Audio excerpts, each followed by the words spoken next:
Hello and welcome out to the Stroh Center here in Bowling Green, Ohio, the site for today's matchup in the NIVC tournament.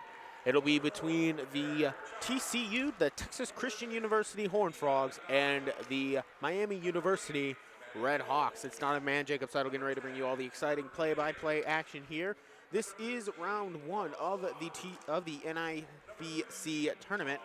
There have already been 2 games played in the NIVC. Just to quickly recap those. Santa Clara beat Long Beach State in 5 sets. And then also yesterday, Tulsa beat UC Davis in an upset fashion in 4. And we could be expecting another great one here today, Jacob, between these 2 schools. Of course, TCU, not really what they wanted in their season, going 9-17 in the season and 4-14 in the Big 12, not quite what they were expecting to come into the season. And then, of course, Miami, the regular season champions for the Mid-American Conference at 17-11 and a 12-4 Mid-American Conference record. But they got upset in the MAC championship, or the MAC semifinals rather, and that's why they're here as opposed to playing in the NCAA tournament like they were hoping to be after they won the conference. Yeah, and Ball State, they came out in that game here in the Stroh Center. They came out swinging, firing on all cylinders, and ended up actually winning the championship the next day. So Miami, a good team. They might have a little bit rust to knock off, but they're here because they were the regular season winners of the MAC title. And TCU, on the other hand, like we said, not the season they're looking for, but still going to be a big test for the Redhawks coming out of the Big 12. And yeah, certainly, anytime you get these, Power 5 versus Group of 5 matchups, they always tend to be a little bit more exciting despite the records. And certainly Miami will be looking for that big win. Of course, that would also even up their record against Power 5 schools this year at 3-3. They're currently 2-3 after they picked up some pretty big wins against Louisville and UNC. But still, they've got a big matchup on their hands. And meanwhile, TCU, they're looking to fight, making some noise here, maybe get that upset over Miami, who we did mention got that automatic bid for being the regular season champions in the Mid-American Conference. And certainly we will expect to see a good one here today. We'll go ahead and get you your starting lineups first for the Horned Frogs. And first for the Horned Frogs is going to be number 1, Ilan McCall. Number 4, Iram Uchar. Pardon me. Number 11, Katie Clark. Number 12, Julia Adams. Number 19, Afedo Minyang. And number 22, Ashley Waggle. And the libero is going to be number 7, Danny Dennison. For the Redhawks. And then for Texas Christian, they do come into this one with that record of 9-17 and 4-14 in the Big 12. They're head coached by Jill Kramer in her 5th season, joined by associate head coach Brian Wright in the 5th season, and assistant coach Trent Kirsten in their 4th season. Then for the Miami Redhawks, coming into this one with a 17-11 record, including 12-4 in the Mid-American Conference. Their starting lineups look like this. It's going to be Margaret Payne joined outside with Gabby Harper, and alongside as well Taylor Dano. The setter will be Morgan Seaman for them tonight here, and then of course Sarah Wojcik out there as well with Avery Powell, and then their libero will be Abigail Huser.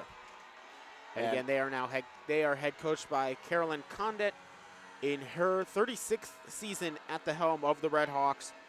Tania Schatow and Mike Owen are her assistant coaches. We're looking at a good matchup here. Thank you for joining us on WBGU-TV's YouTube live stream for this exciting matchup. And really, second postseason tournaments will be held here in the Stroh Center as Bowling Green Falcons in attendance. You're going to watch most of Game 1. They're in Game 2. That game's going to start around 7 o'clock right back here on WBGU-TV YouTube Live. Certainly, the Falcons, you will catch that one here at 7 o'clock. The earliest it'll start, of course, if this one goes long, it could be a little bit later than that, 30 minutes after the conclusion of this one. But the earliest it'll start is 7 o'clock. Opening rotation for TCU as we see Afedo Minyang check out so that the libero can rotate in. Miami likewise doing the same as Avery Powell rotates out so that the libero Huser can go in. And now Morgan Seaman will be back to serve The Redhawks are in their white jerseys here today. Seaman serves up and over. She just finds the inbound line there, just inside the back line. Boy, that was close, but Seaman will get the service ace to open up this one here, and the NIVC round 1 is underway from the Stroh Center. Seaman up and over again. It'll be received cleanly this time by McCall. Set up in the middle attack for McCall, and she airballs this one just a little bit too far. And so another point for the Redhawks, make it 2-0 Miami. Yeah, Seaman's been a dominant player all season. She really factored in to a lot of games for the Redhawks this season. She almost ends up with another service ace, but TCU with some heads-up play gets this one up and over the net. Middle attack here now for Payne. And that'll be a kill for Payne after a net violation by the Horned Frogs. 3-0 now, Miami coming out, firing on all cylinders here early in this one. Seaman up and over again. Received kind of low, right back at the net. Almost an overpass, but they do manage to get it back and get it over.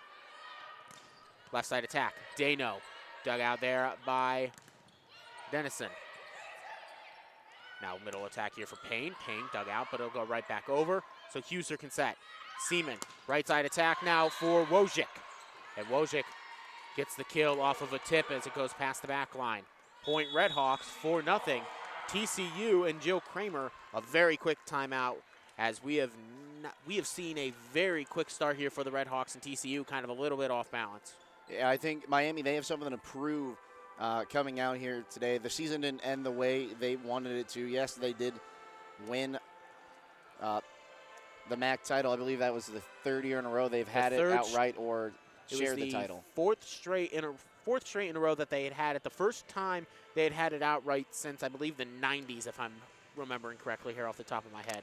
Yeah, so they've got something to prove. They got that chip on their shoulder, seeing them come out. They want to play hard and prove themselves here in the NIVC since they didn't make the NCAA. But it's going to be a hard task for the Horned Frogs to beat. And another monkey that is on their back as well is not just in this year, but really in the past month. Miami is 0-2 here at the Stroh Center, both when they came to play BG at the end of the regular season. They lost that one in 5, and then they lost to 4 against Ball State in this building in the Mid-American Conference semifinals. So they're 0-2 here in the Stroh, and they have certainly got that monkey on their back as well. So Seaman will go back to serve again. Miami leading 4-0 over the Horned Frogs of TCU. Seaman up, over, received there by McCall. Set up now, left side attack. That's Adams, dug out by Howie, or Huser rather. Seaman gonna set up the attack for Dano, left side, dug out. In system now, it's Adams on the attack. That's left side. Middle attack for Payne. She's blocked, dug out by Seaman, jousting at the net. One there by Texas Christian. Payne keeps it alive. Dano on the attack. Dano finds the kill from that left side. And the Redhawks showing why they were the regular season title, got the regular season title right there in the MAC. They didn't give up on that ball. There were a few times it probably could have just fallen down. Miami able to get in and keep it alive and end up with the point. Seaman, she received there by Dennison. Here comes the attack from the right side. That was Waggle. On the other side now, the attack by Taylor. Correction, that was Dano on the attack there. And TCU finally gets a side out after they finally managed to get Miami's loose play there defensively. We saw a loose play on that last couple of times, but Miami was able to recover and eventually get the point. This time, TCU manages to get the kill, and it's Julia Adams delivering the final blow. So TCU can serve for the first time in this first set. That was Swafford serving. Here comes a middle attack there for Wojcik. And this one will go. I think it went out on the block. It got blocked actually down into the Miami side. So make it 5-2. TCU gets their second point of set 1 here in the NIVC round 1. This one will be received here by Huser. Left side attack for Dano. It's going to be tipped at the net on a touch and go past the back line as Miami gets the kill there. So side out Miami, now 6-2. Miami up by 4 over TCU. Back to serve will be Dano, up, over. Received there by McCall. Right side attack is going to be put down there by Clark, but this one is going to go past our heads here on media row off of a Miami player, so that'll be a kill there for Katie Clark. Yeah, Seaman just dug that one out a little bit too hard. It went way up in the bleachers. Berkeley Baker back to serve now. Right to left, gets it over the net. Received here low, and it's not a good receive as Dano unable to get that one high enough for the second touch. So that'll be a service ace there now for Bakers, and TCU now back within 2. That timeout proving to be very effective. Baker, again, received here by Huser. Right side attack, that's Wojcik. Tipped, but it's going to be dug out there by Dennison. Right side, Clark. Harper, she's dug out there by Baker. And then just put over for a free play by McCall. Here comes Miami now. Right side, no, middle attack there for Payne. Kept alive there after a few touches, and smart play there by Nichols to put that one up and over. Payne on the attack again, diving stop, flipped over on the second touch. Huser right back at the net, put down by McCall, but it's saved there by Seaman on the attack, and finally a kill there for Miami after that one was going back and forward with abandonment as Miami gets the side out and the point, make it 7-4. Served up and over there by Wojcik. Wojcik goes too far on her serve, past the back line. That'll be side out TCU. Back within 2 is TCU, 7-4. By the way, that last kill by Miami was by Gabby Harper. Back to serve now. It'll be Katie Clark. Puts this one up and over. It's going to be received there by Dano. Seaman for Harper on the left side, and Harper will get her second kill of the match. After that one lands right at the feet there of Katie Clark, who could not get down in time to dig it out. Checking in now here, rotating in is Luis Comerford to serve from Belleville, Illinois. Miami holding an 8-5 lead. This one to be received there by Dennison. Here comes the setup from McCall. McCall off of Huser past the back line and takes a hop into the stands. TCU gets the side out. It's now 8-6. And that was a bit of that Power 5 versus the mid-major school power right there. A lot of times you don't see balls hit that hard in the MAC, but TCU, perfect placement for that one. Just a bit too hard for Miami to handle. On the attack here, it's Stewart. And after the first touch, it goes into the bleachers there, past the TCU bench. So Haley Stewart will get herself a kill. And that'll be a side out there now for Miami as Gabby Harper goes back to serve. Up, over. And this will be a service ace for Harper after trying to handle that ball with Berkeley Baker. And Baker just unable to corral it. Back to serve, Harper again. 10-6, Miami leads, received by McCall. Here comes the setup now in the middle. On the attack there and getting the kill is Waggle. Ashley Waggle gets her kill. It's a solid option there offensively in the middle for the Redhawks. Not going to light up the scoreboard night in and night out, but she will provide you some offense for TCU and the Horned Frogs. McCall back to serve, 10-7. Miami up by 3. Here comes the setup now over there and the attack. It's Dano on the set from Luis Comerford. Yeah, it seems like TCU's caught their breath a little bit. They're getting back and forth. But those are the type of games Miami's most dangerous because you go back and forth, eventually they'll be able to shut you down. We've seen it year in and year out from this Condit program. Dennison receives this one here on the attack. There it was Adams, and she's blocked, and then it comes right back to TCU. And eventually off a TCU player and out past the back line. And now it's a 5-point lead for Miami here in set 1 of this round 1 NIVC tournament match.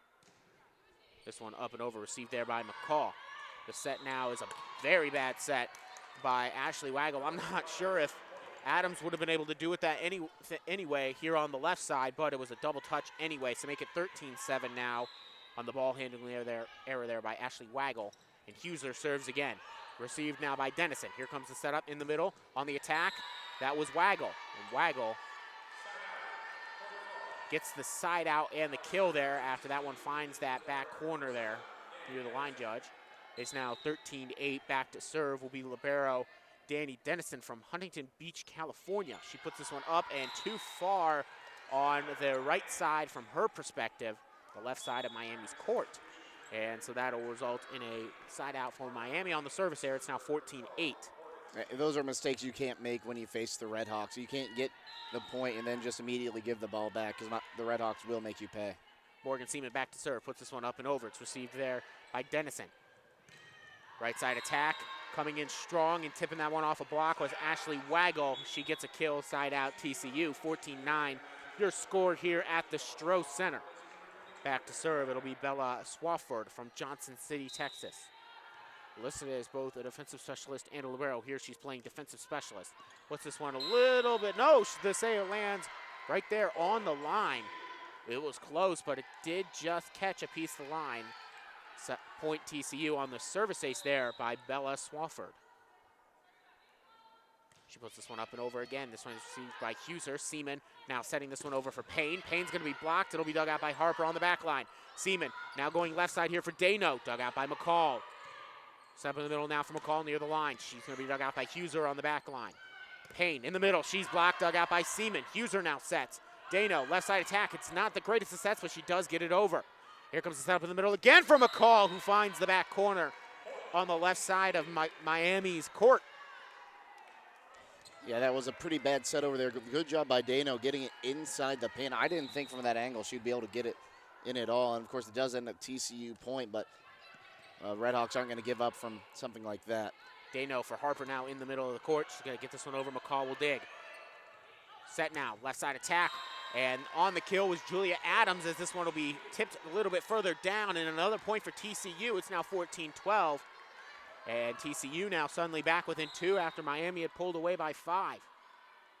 Swafford back again. She puts this one up and over. Huser receives, kind of low, but Dano gets it to Harper, who puts it over. Received by McCall on the back line. Deception move on the attack there, no good. Huser, send this one over now on the attack. That was Wojcik. Now TCU, right side attack. Clark, she goes a little bit too far trying to go cross court with it, and so side out on the attack error there by Clark. Katie Clark and commits the attack error. Now Miami leads 15-12, puts this one up and over McCall on the serve. Here comes the setup now for Adams, and Adams gets the kill with power as Seaman could not get down to dig it.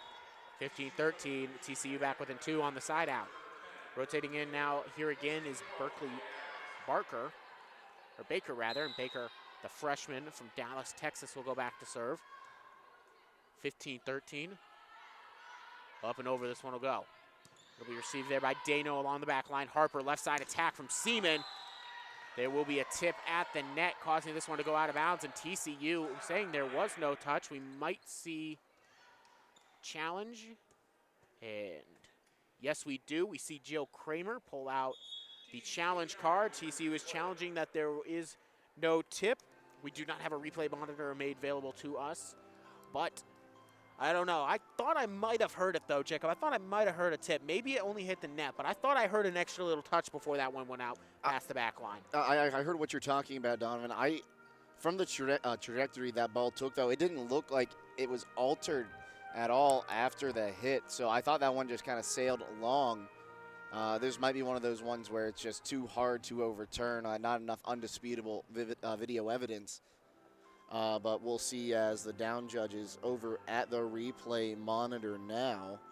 And yeah, that is another thing too. I've found these are probably some of the hardest challenges. This one's going to be a quick challenge. And they do continue to rule this Miami point. You know, that could have been, though, the difference between a 1-point game and a 3-point game in this first set. And now it's 16-13. Miami will hold on to that point after the failed challenge by Kramer. I think Jill Kramer isn't happy over there. The call is overturned. It was the down judge signaled. So it is actually going to be a TCU point. They will now get back within 1. It is now 15-14. TCU will serve again from Berkeley Baker.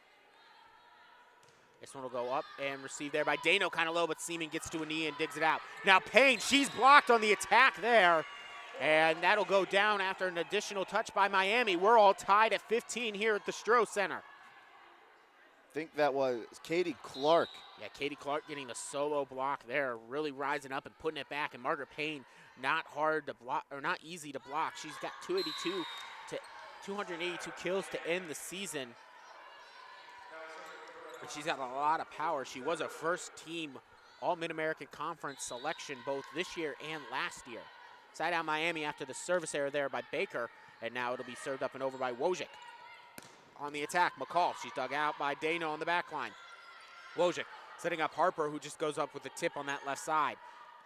Attack here now in the middle by Clark, and Clark off of Seaman will go out of bounds on the TCU's right side of the court. We're tied again here at 16 now, and Katie Clark goes back to serve after she gets that kill. For Katie Clark, that was kill number 2 as she tries to find her offense here. Huser gets down to get one out. Seaman going over here to Harper. Harper on the attack on the left side gets the kill after it was Katie Clark who couldn't get down to dig it.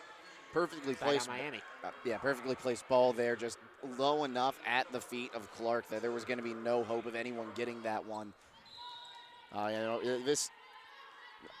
Good job by TCU to get back into this one. It looked like they were going to get out early. Wojcik served. It was received there by Baker. Here comes the attack by McCall.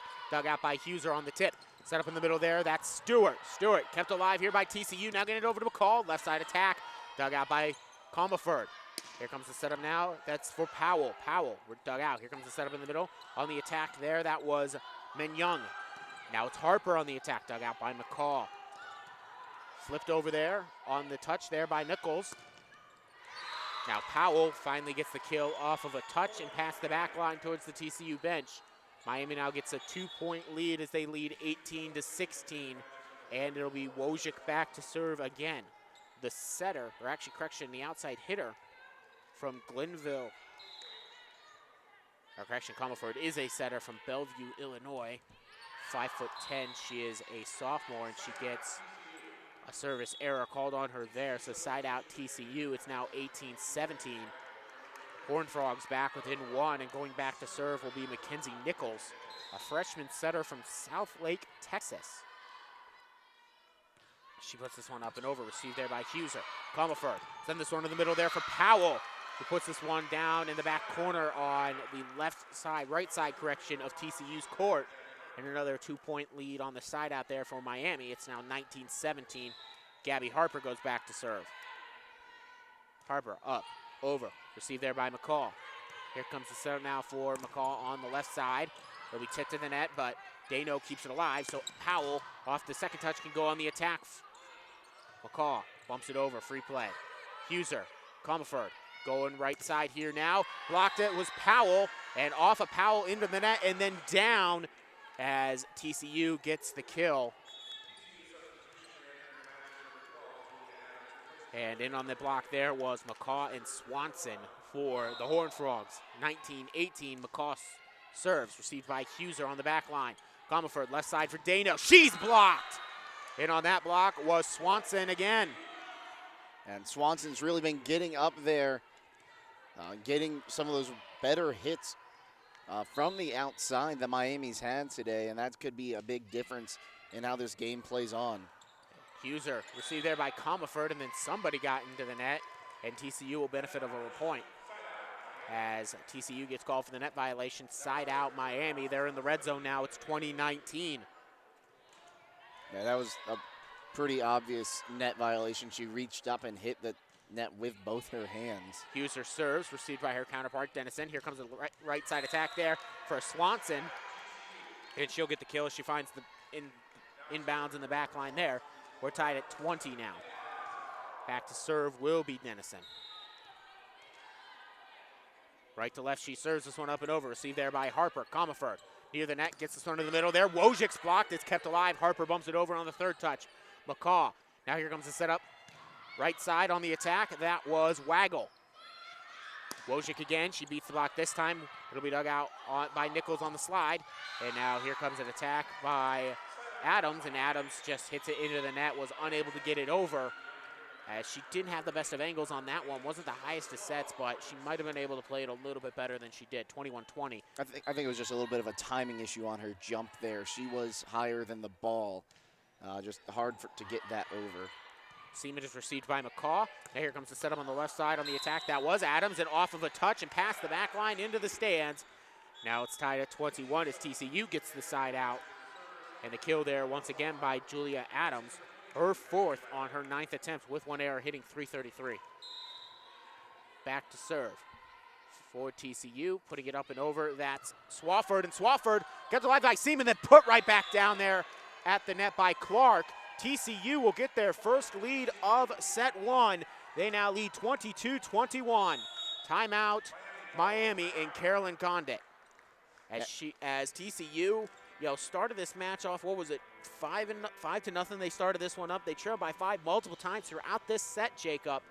And then now suddenly TCU finds themselves leading. No quit by the Horned Frogs. Yeah, you get into this tournament, you want to prove to people you're better, especially when you come in with a 9-17 record. Obviously not the best, but TCU not playing like a team that only won 9 games this season. They getting big blocks. They've had 2 service aces, almost a third one right there. I don't know how they kept that one off the floor. A big thing I'd like to mention, though, Miami has 2 service errors. They didn't have a lot of issues with service errors until really late in the season. We go back to the Bowling Green game you and I called together.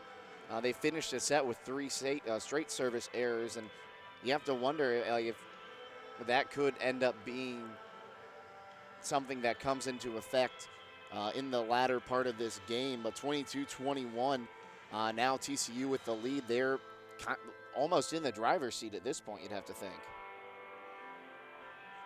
Yeah, no, certainly, TCU, they have all the momentum right now. There's definitely been the huge momentum shift for the Horned Frogs. And maybe, again, starting off slow, they did have to fly here from Texas, of course. That's not a very short flight at all. They did have, of course, that I believe Texas also Central Time Zone as well, so maybe a little bit of an hour jet lag. Finally, they're catching up to their own time here. I don't know, but TCU is definitely shaking off whatever kind of rust they had, of course. Meanwhile, Miami now suddenly back on their heels, trying to find a way here to get a side out as this one served up and over there by Swafford on the attack now. And tipped off of a block, and down it goes on the kill. I believe that was Wojcik there. No, it was Margaret Payne, rather, getting the kill, so we're tied at 22 now.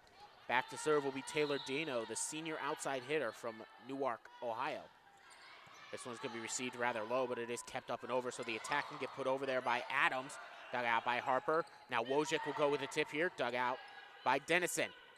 Left side attack. Going with a bump as that was not placed high enough on the attack. That was Adams. Now set up here for Payne, and Payne will give Miami the lead back from that attack in the middle of the net there. It's 23-22. Once again, Miami gets a point. Timeout TCU. That's their second and final here of set one. Miami does have one remaining, but they're now leading by 1. 23-22 TCU. Looking for some answers now. Yeah, that might have been the old media jinx there. Got him a little bit. But still, this is still anyone's set. TCU, this isn't really what we were expecting coming in to be this close, especially when TCU went down 5-0. Even if they end up losing this set, I think that's going to be a big positive. They came in down, down 5-0 and worked themselves up. They had a lead at one point, and it's still only a 1-point set. So we'd love to see that. On the other hand, you look at Dano and a few of the others. Payne has 3, Harper has 3, and Dano all have 3 kills. So they've been spreading those out on the outside, and that's really going to be the danger zone for the Horned Frogs, especially now. They'll go to Harper and Payne, or even Dano on that outside when they're in a situation like this to try to end it. Yeah, there's definitely something about Miami. They are very deep, especially at that outside hitting position.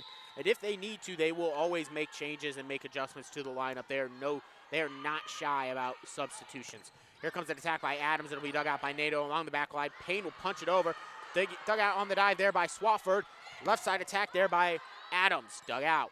Here comes Huser. She'll set up Wojcik. Wojcik is blocked, and it goes right off her arm and out of bounds, hitting the front of media row here in front of us. And now it's 23-23 here as TCU gets the side out. Adams and Clark were in on the block there of Sarah Wojcik. Yeah, I think if we start getting into a back-and-forth affair, as Carolyn Condit calls her second time out, that's going to favor the Horned Frogs a little bit. They're a bit bigger up front, and you go into the back-and-forth affairs, blocks are everything. They're the bread and butter of trying to keep in a game late. That is the 15 block now for the Horned Frogs just in this set alone, so they are definitely working that. to their advantage. And, you know, Miami's used to seeing some good blockers. Of course, when you talk about their rivals in the MAC, such as the Ohio Bobcats or the Bowling Green State University Falcons, they have had to play some pretty good blocking teams, of course, led by such as Tia Jemerson of Ohio, as she was both the Defensive Player of the Year and the MAC Player of the Year for the second time in her career, because she is such a talented middle blocker, of course, facing the likes of Katie Kidwell as well. But right now, TCU is making the blocking working to their advantage, and perhaps Miami will have to go and maybe find some of the stuff that works against the better blockers that they face in the MAC that they'll now have to find against TCU. And really, they just need to find an answer for Clark. She has 2 blocks so far, and really getting up there. Pardon me, she has 3 blocks. Yeah, 2 solos, 1 block assist. Getting up there, either in the middle or the outside. She is the outside hitter, but she's just been everywhere. Yeah, she's been a huge part of the success defensively at the net for TCU.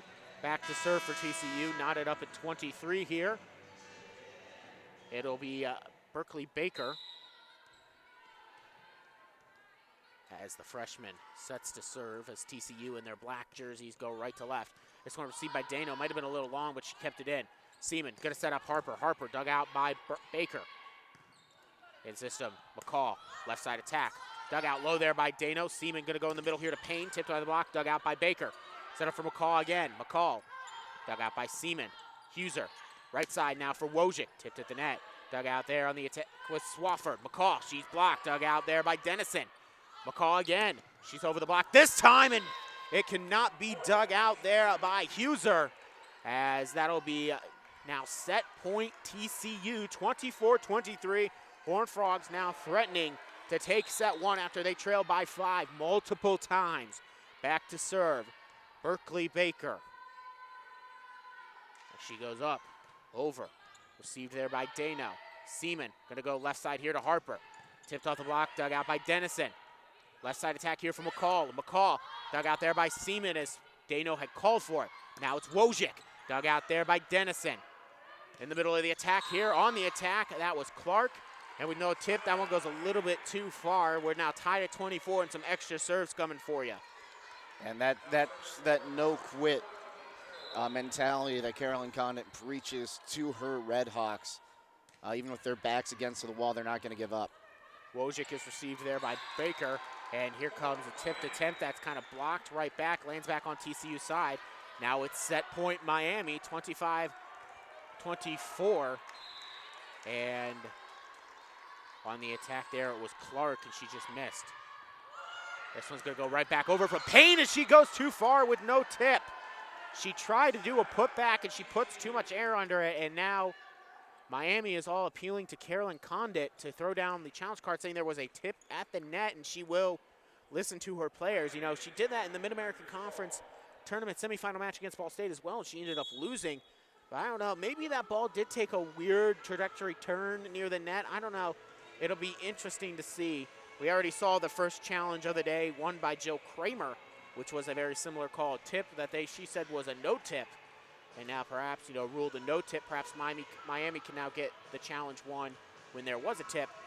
And, you know, this is huge too, Jacob, because this is the difference between a set victory, I believe. Or no, correction, this would be set point Miami. Yeah, and I'm trying to think. I don't think I saw that ball get tipped to the net just with my naked eye. Of course, that's why we have the video replay system now.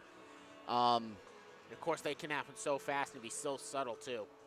So that would be, I don't know, this would be the victory for Miami versus TCU, tying it back up at 25. So this point is huge, and the winner of this point might get some huge momentum. As again, reminder of the challenge replays has to have clear, indisputable evidence, has to be undisputed that you could overturn this call, and if there's even a whisker of doubt, you have to go with the call on the court, which was no tip and Margaret Payne attack error.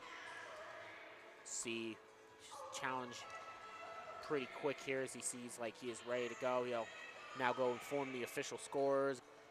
Of course, the PA people, SID staff over there, everybody gets told, and it will be point TCU, and they rule no tip. And Carolyn Condon's not okay with that call, and she's still talking to the down judge, and now talking to the now she's talking to the line judge as well. All right, play volleyball, she says. Back to serve once again will be Katie Clark. 25-25 here as Huser digs that one out. Seaman's going to set up the right side attack for Payne. She's blocked, dug out by Dano. And a violation here called on Miami. So now it's set point Texas Christian. Yeah, I didn't see who they called that on, but a net violation. A Red Hawk just got too close to the net. It was Margaret Payne. This one going to be put up and over. Huser receives. Seaman going to get this one over the left side for Harper. She's tipped at the net. It's going to be dug out by McCaw. Here comes the setup now for McCaw on the left side. She's tipped, and this one will go down after Seaman gets in the way of Dano's dig attempt. It's TCU comes back to win it. 27-25 here. Set one victory for the Horned Frogs. Yeah, if you're Jill Kramer, you have to be extremely happy with how that set ended up for your Horned Frogs. A really big confidence booster. We'll see if that shifts any momentum as we go to the second set, but really not what we were expecting when we got into the 20-point range. Yeah, certainly not. You know, the beginning of this set when Miami had taken the huge lead, Jacob, I thought Miami might have just been flying away, running away with this one, but TCU showed no quit and ended up winning it 27-25 to take set one, but of course you need 3 sets to win, and we will head to set 2 on the other side of the break. You're listening to NIVC Volleyball here on YouTube Live.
Welcome back to the Stroh Center, everyone. NIVC tournament game between the Texas Christian Horned Frogs and the Miami University Redhawks. Jacob Seidel alongside Donovan Mann.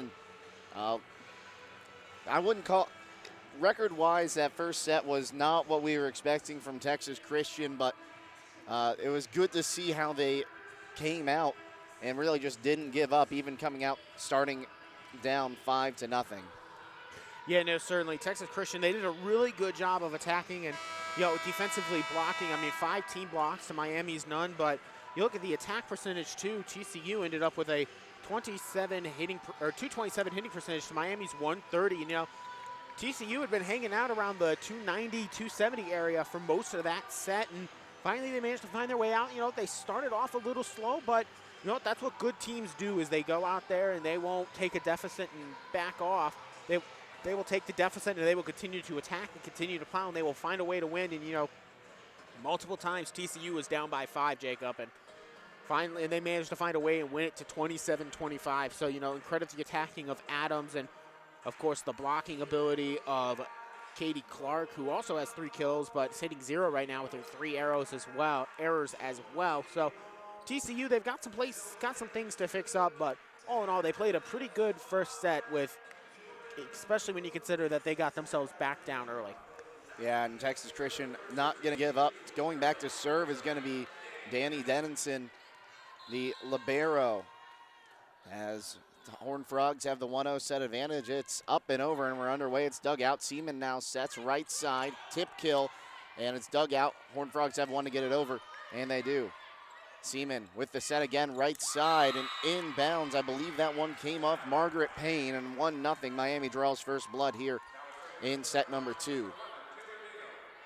Yeah, Margaret Payne, she'll carry this team offensively. She leads the team in kills on the season, and it's the reason why she's a first-team All-MAC selection. Dano serves now on the other side once again. Husser sets on, really a back row kill attempt that just went off a dig weird, and 2-0 Miami. I think that one came off of McCaw. No, it actually came off of Taylor Dano, and she's really good at attacking there, really good on finding ways to score offensively. And, she does not come out often. She serves, she plays front line, back line, does a really good job taking advantage. And once again, we're starting to see TCU here dig themselves a little bit of a hole. We saw it was 4-0 when TCU took their first time out in set 1. We'll see if history might repeat itself here in this one, but right now Miami already up 3-0. Payne getting another kill off a weird touch as TCU will set this one up on the right side, blocked, as trying to hit that one over was Waggle. Yeah, and then on that one was both Harper and Payne, really getting up, really rising up there, blocking. That is their first block as a team now, and maybe they found something that was going to work for them with that. And then that one hits the net on the other side. It's dug out on the right side, now sent over by Gabby Harper. A tip back, and then TCU will send it back over. They'll set the other side, and Dano gets it over. It's dug out by the Horned Frogs, set up on the left side for Adams, and that'll fall inbounds 4-1, and the Horned Frogs get their first point. Miami coming out, they kind of want to get a little vengeance from that first set drop.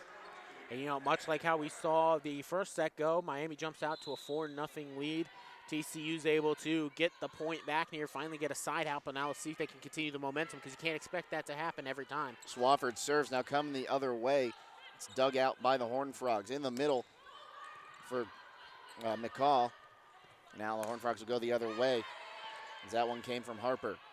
Left side, and the little tip kill, no good. Dug out, now set on the right side. Dano tries a tip kill, tip the other way, and that's going to drop inbounds for the Horned Frogs. Yeah, beautiful little back and forth there between both sides, and the Horned Frogs just able to find the kill there and get themselves back within 2. And I've been really impressed with McCaw's play. Back there on that back line, she's really good defensively for a 6-footer on the outside, but when she comes up and plays offense, she'll give you some points as well. Set right side, Harper, it's tipped, and it'll go out, but it was tipped off the block. So 5-2, Miami gets it back, and now going back to serve will be Sarah Wojcik. Good serve. She has more of a standing serve, as that one's dug out. Right side, now go for Adams, a correction. That was Clark. Now come the other way with it as it's a free ball. They'll look to set on the left side. It's tipped at the net. Coming the other way are the Redhawks. And Seaman with a deception move. Now they're going to call a double touch there on Seaman. Boy, that's very rare that you see a double touch on a dump move like that. And now, of course, they're going to want to have a talk about it. The coaching staff of Miami is not happy about it. And I don't think you can challenge this call. But still, TCU is going to walk away with the point. I don't quite know what they're calling. I didn't quite see it, but again, they're closer than I am. I've also had my view obstructed here by the first official, the up judge. So Berkeley Baker will serve. She puts this one over. It's dug out. Seaman sets right side Harper, and that's going to be long, but it was tipped. Correction, it fell just in there. It looked long from where I was sitting, but that did fall in. 6-3, Miami will get the serve once again, and back to serve is going to be Louise Comaford. She puts this one up and over, dug out by the Horned Frogs. High dig and just going the other way with it. Didn't catch the number, but it's going to drop. That one might have been off Avery Powell. 7-3, and it was Haley Stewart. Now come the other way with the Horned Frogs after the serve. Blocked at the net was McCall. Come the other way, McCall goes long again. That one's dug out. Here's the set from Comerford. Blocked at the net, it'll fall out of bounds. 8-3, and Miami really coming out with a vengeance after that set one loss, and that'll bring a timeout from Jill Kramer. Yeah, Miami caught a lucky break on that last attempt right there, the one that was blocked, and the block went very far, just a little bit too far.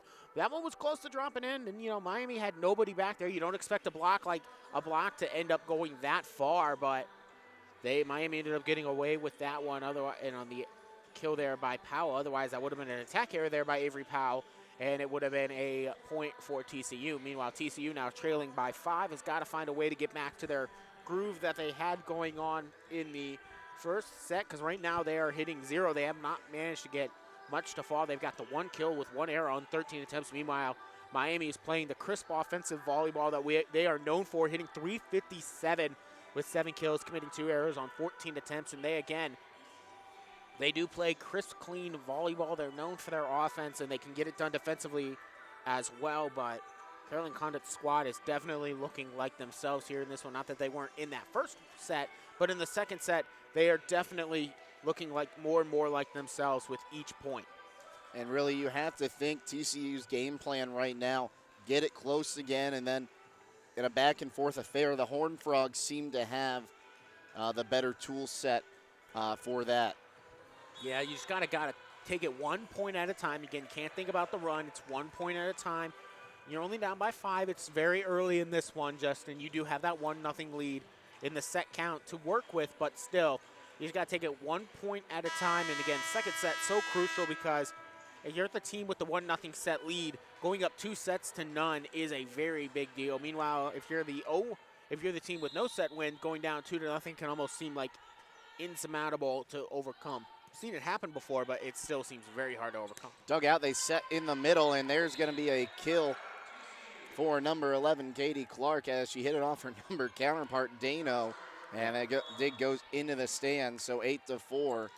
As checking in now, Sarah Swanson. She'll be up front. She played some in the first set, and she was a big presence at the net. As Clark puts this one up and over, it's dug out. They'll set right side. Here's Harper, blocked, but it'll go out. And that'll make it 9-4. And really a lot of blocks on the outside now from the Horned Frogs, just dropping out on the wrong side of the white line. Yeah, their blocking not working for them quite as well as it did in that first set. But again, it is still early in this one. They'll find a way to kind of get back, get the technique right. Swanson with a kill there as she got it on the outside and just put it too far away from Harper to get to. 9-5 now, 4-point game. Coming in is 22, Ashley Waggle. Back to serve is Mackenzie Nichols. This one's up and over. Didn't think it was going to get over there. A slow serve. It's right side, and that dropped in. I think that was Powell on that right side. Yeah, Powell there with her kill, then found it right off the arm of number 34 TCU Swanson, and it just went right off her arm and then straight down out of bounds. Not much TCU could have done about that one. Great ball there by Powell. As here's a kill on another. They're doing a good job on these Miami serves getting it over. That one came off the hands of Waggle up front, so 11-5, or no.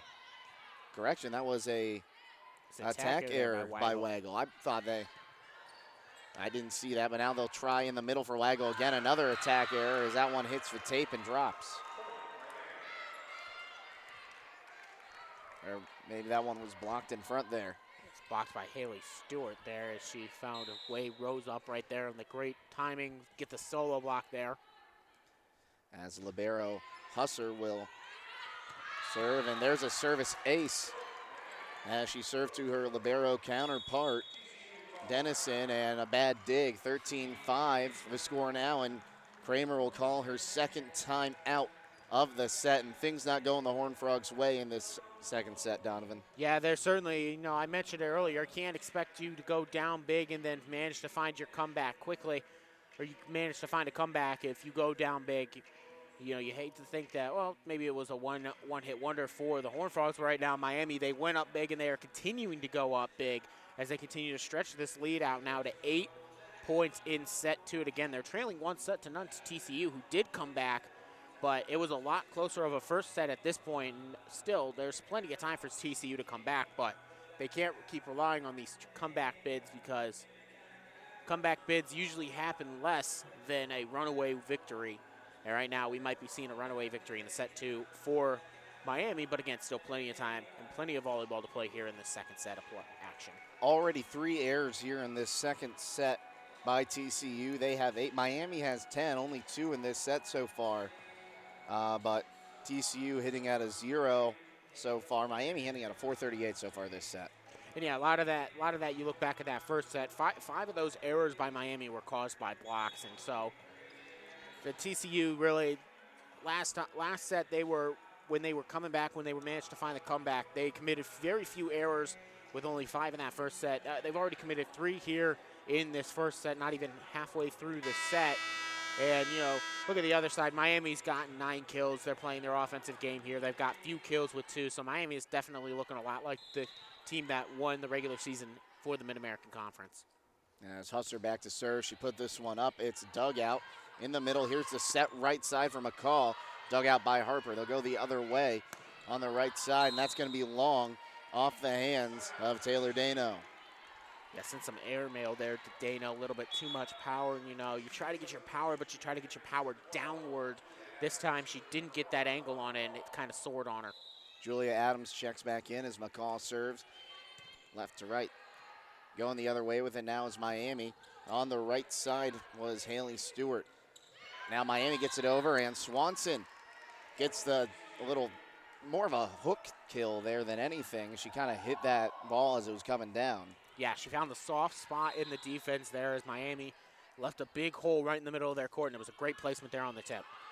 Now going the other way, here's the set right side. Dano, it's off the tape, and able to keep it alive are the Horned Frogs. They get it over from Adams. Now coming the other way, they'll try Dano again, right side, and it hit the pin off the dig. So Miami will go back up 14-7 and get the ball once again. And it's going to be Seaman to serve. Seaman really has been a strong player for Miami in the last few years. As this one goes up and over, dug out by TCU. McCall, a little tip kill from the back line, no good. Now sending it right back is TCU. Seaman with the set on the right side for Powell. It hit the pin. Yeah, she blew out that one right down to the pin. I pointed to it immediately after I saw it because I'm like, yeah, that one caused the pin to shake like an earthquake. And, again, Miami, that is part of the reason why they lost that first set was their errors, and they've already now committed 2 since coming back from the break. Dennison scored. Now coming the other way was Dano. They'll try to set left side, and they do. It's tucked at the block, dug out by Harper for Miami. Seaman sets on the right side. That was Wojcik.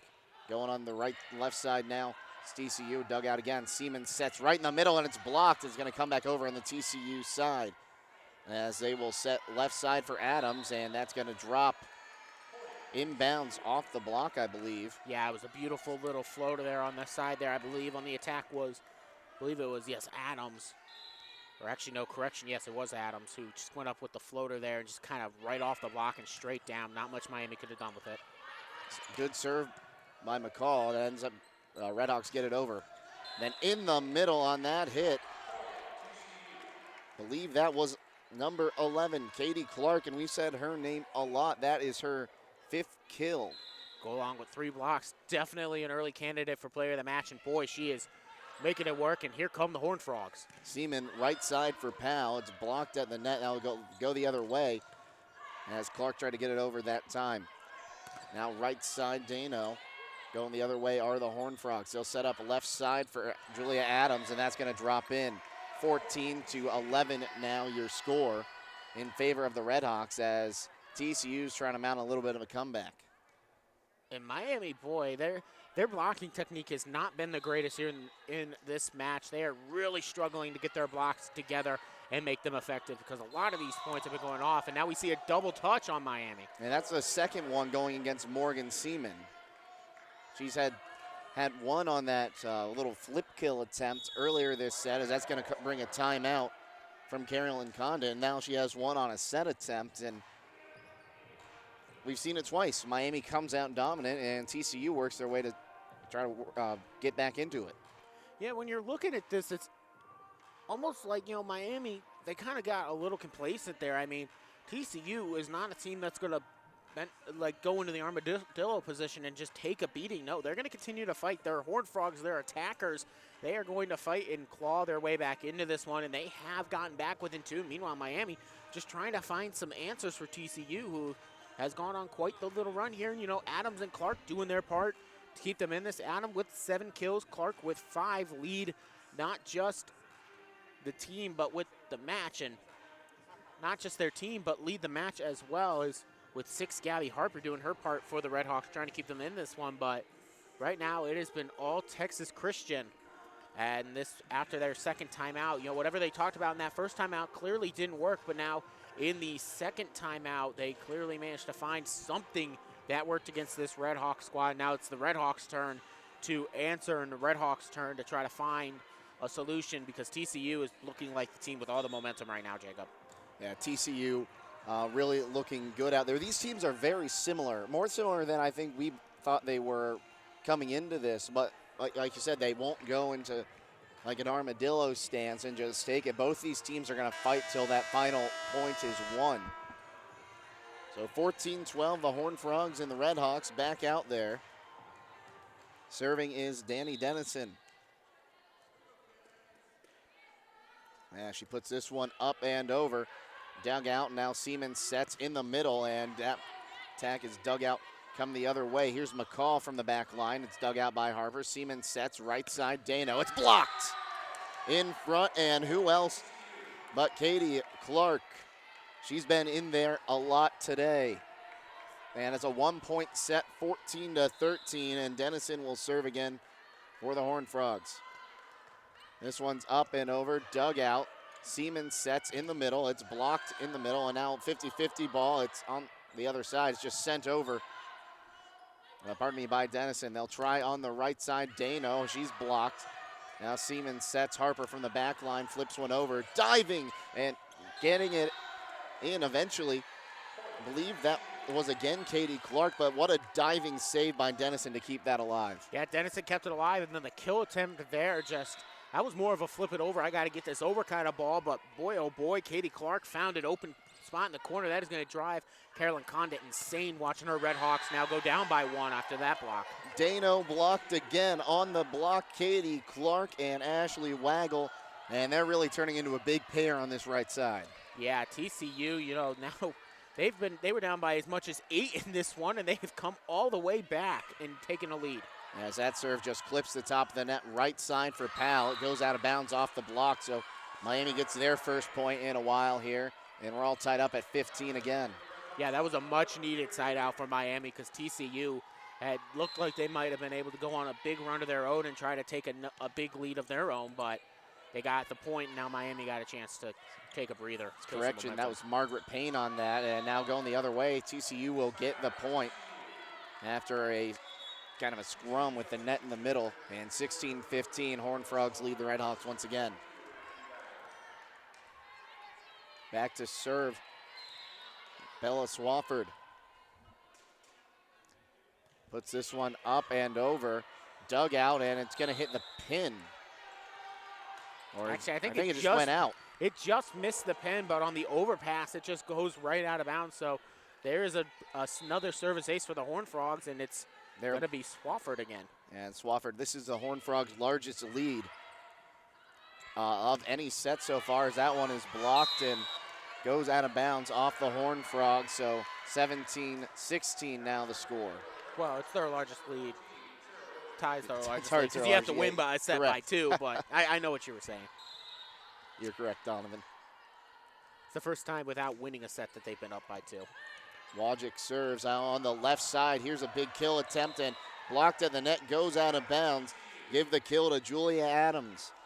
And Adams knew it right away, too. You kind of saw her turn and just right into the huddle because, you know, she had gotten that kill. She didn't look like worried at all about it. She's like, there's another kill for me. And she just rejoins the huddle, gets her congratulations.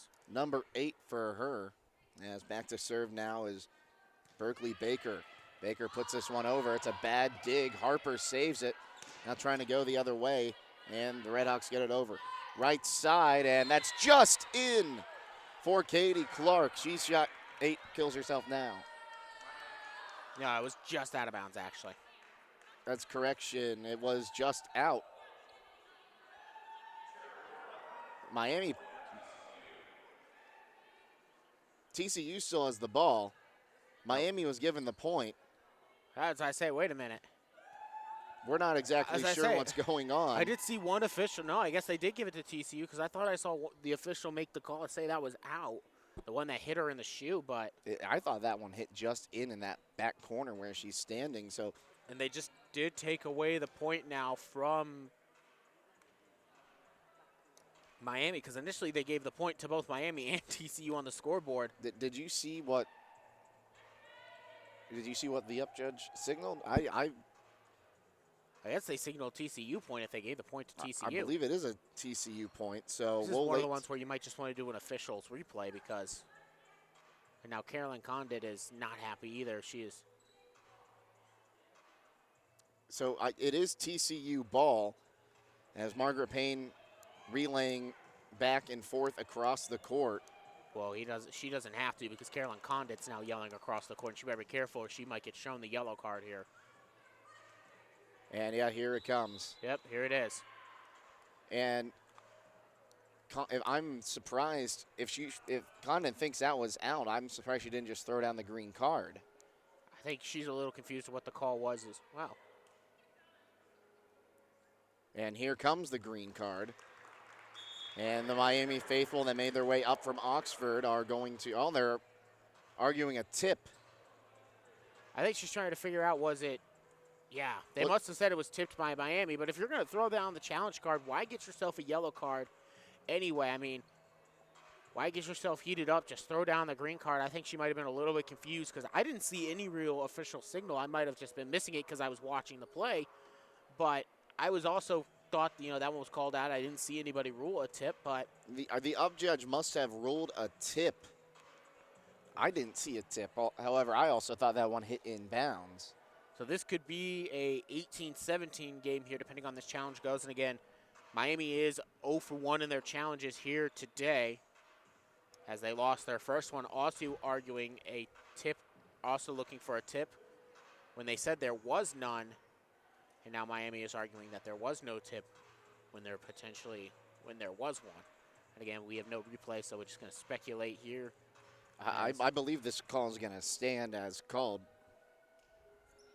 Again, these are so hard to see because they are just right at the net. They're just happen so quick. They're so subtle. And, the last 2 replays, because we saw both coaches throw down a challenge in that first set, they were very quick, and we'll see how quick this one is. I like to see replay challenges. I like to see them a minute to 90 seconds. 60 to 90 seconds, I think, is a reasonable amount of time for replay.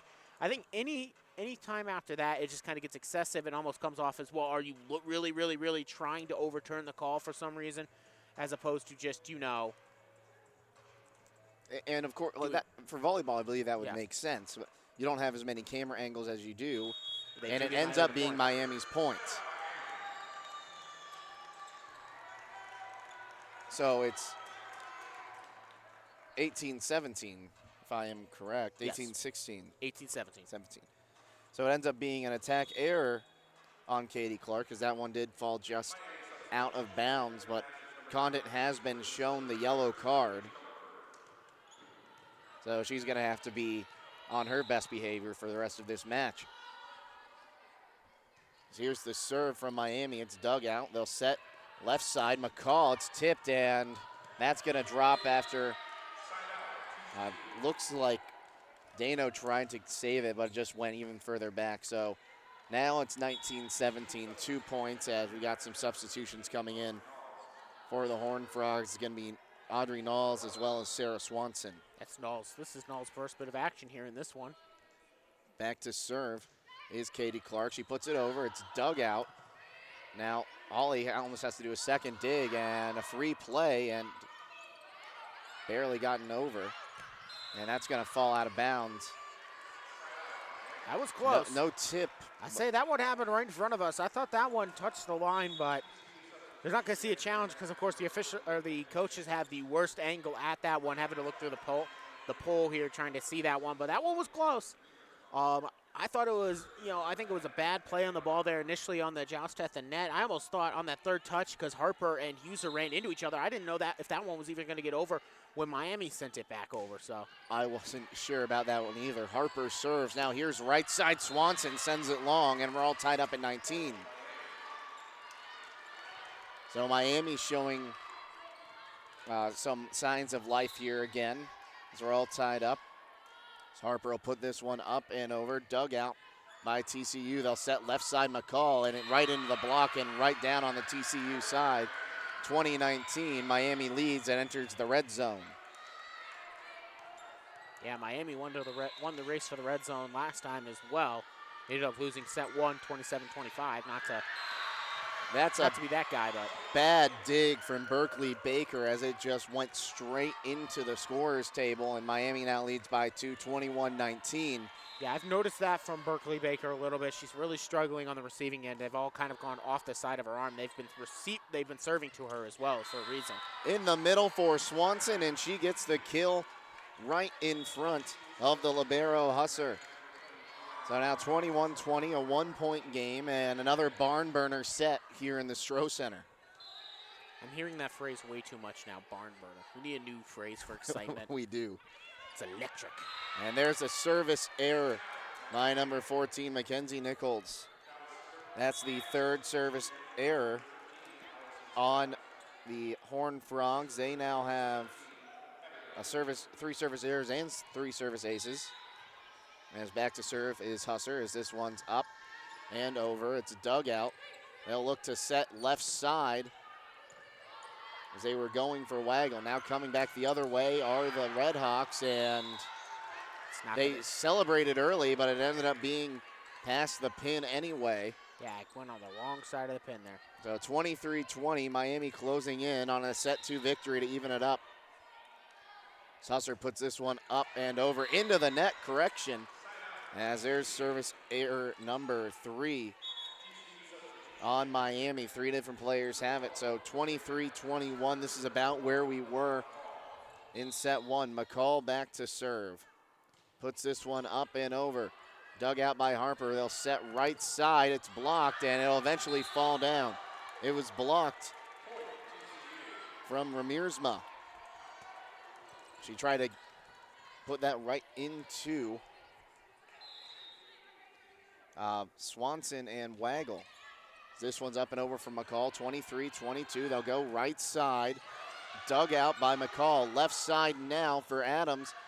Coming the other way. Here's a set tip kill, saved by the Horned Frogs. Right side now, and that's too far for Waggle as she got it closer to the scorer's table and really the benches than she could. 24-22, 2 points, and Seaman will go back to serve. She is a formidable foe back there. Getting play started as it's up and over, and it's long. Service error number 4 for Miami. And now TCU just needs 1 point here to force extra serves for the second set in a row. Actually, it was Miami that forced second serves, but in that first set, but still. Seaman sets right side, and that's going to be a set win. Off the kill from Margaret Payne. 25-23, Miami takes set 2 to even it up at 25-23. Yeah, and this one really, though, if you look at it near the middle sections of this one, you really never should have seen this one get as close as it was, because Miami had taken a huge lead. I believe it was 14 or 13-5 at one point. I mean, it was just an absolute dominant display in the beginning of this one by Miami. But again, TCU did a great job of battling back. They got it close. They actually had a lead by multiple points at one point or a couple times in this set. But again, Miami battled back from that as well. And Miami came away with this one to even us up at 1 set apiece, and we will see at least 4 sets now in this one. But, you know, set 3 is going to be a very important set, Jacob, for both sides, as you want to go up 2 sets to 1 and potentially try to end it in 4. Right, and Carolyn Condon's challenge really is what changed the momentum of that second set. She was shown the yellow card, however, she's yelling across the court at the up judge. So 1 set apiece. The winner of this game will face the winner of our 7 o'clock game between the Bowling Green Falcons and the Purdue Fort Wayne Mastodons. So we're going to take a break, and when we come back, we'll have third set action. This is NIVC Volleyball right here on WBGU YouTube Live.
And we're back out here at the Stroh Center in Bowling Green, Ohio, the site for the first round and second round of this part of the bracket for the NIVC tournament.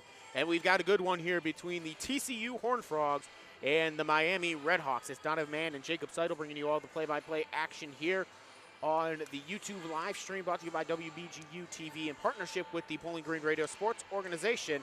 And boy, we saw TCU not just in that first set, but also in the second set. They went down big multiple times, but they've always found a way to fight back, and they ended up winning the first set in extra serves. They just fell just a little bit short in the second set, but boy, TCU, you got to credit their heart. Yeah, and that was really, they're showing why their record might not show it, but they are a good volleyball team. We'll see them come out again here, and maybe we'll see them come out and get the lead to start off. I feel like if TCU comes out and gets the lead early, they might not give it up. And then Miami, of course, you know, they were down by multiple points more than once in that second set. They found a way to come back. And, you know, again, they found those big leads in both the sets, but we're only tied up at 1-1, 1 set apiece here.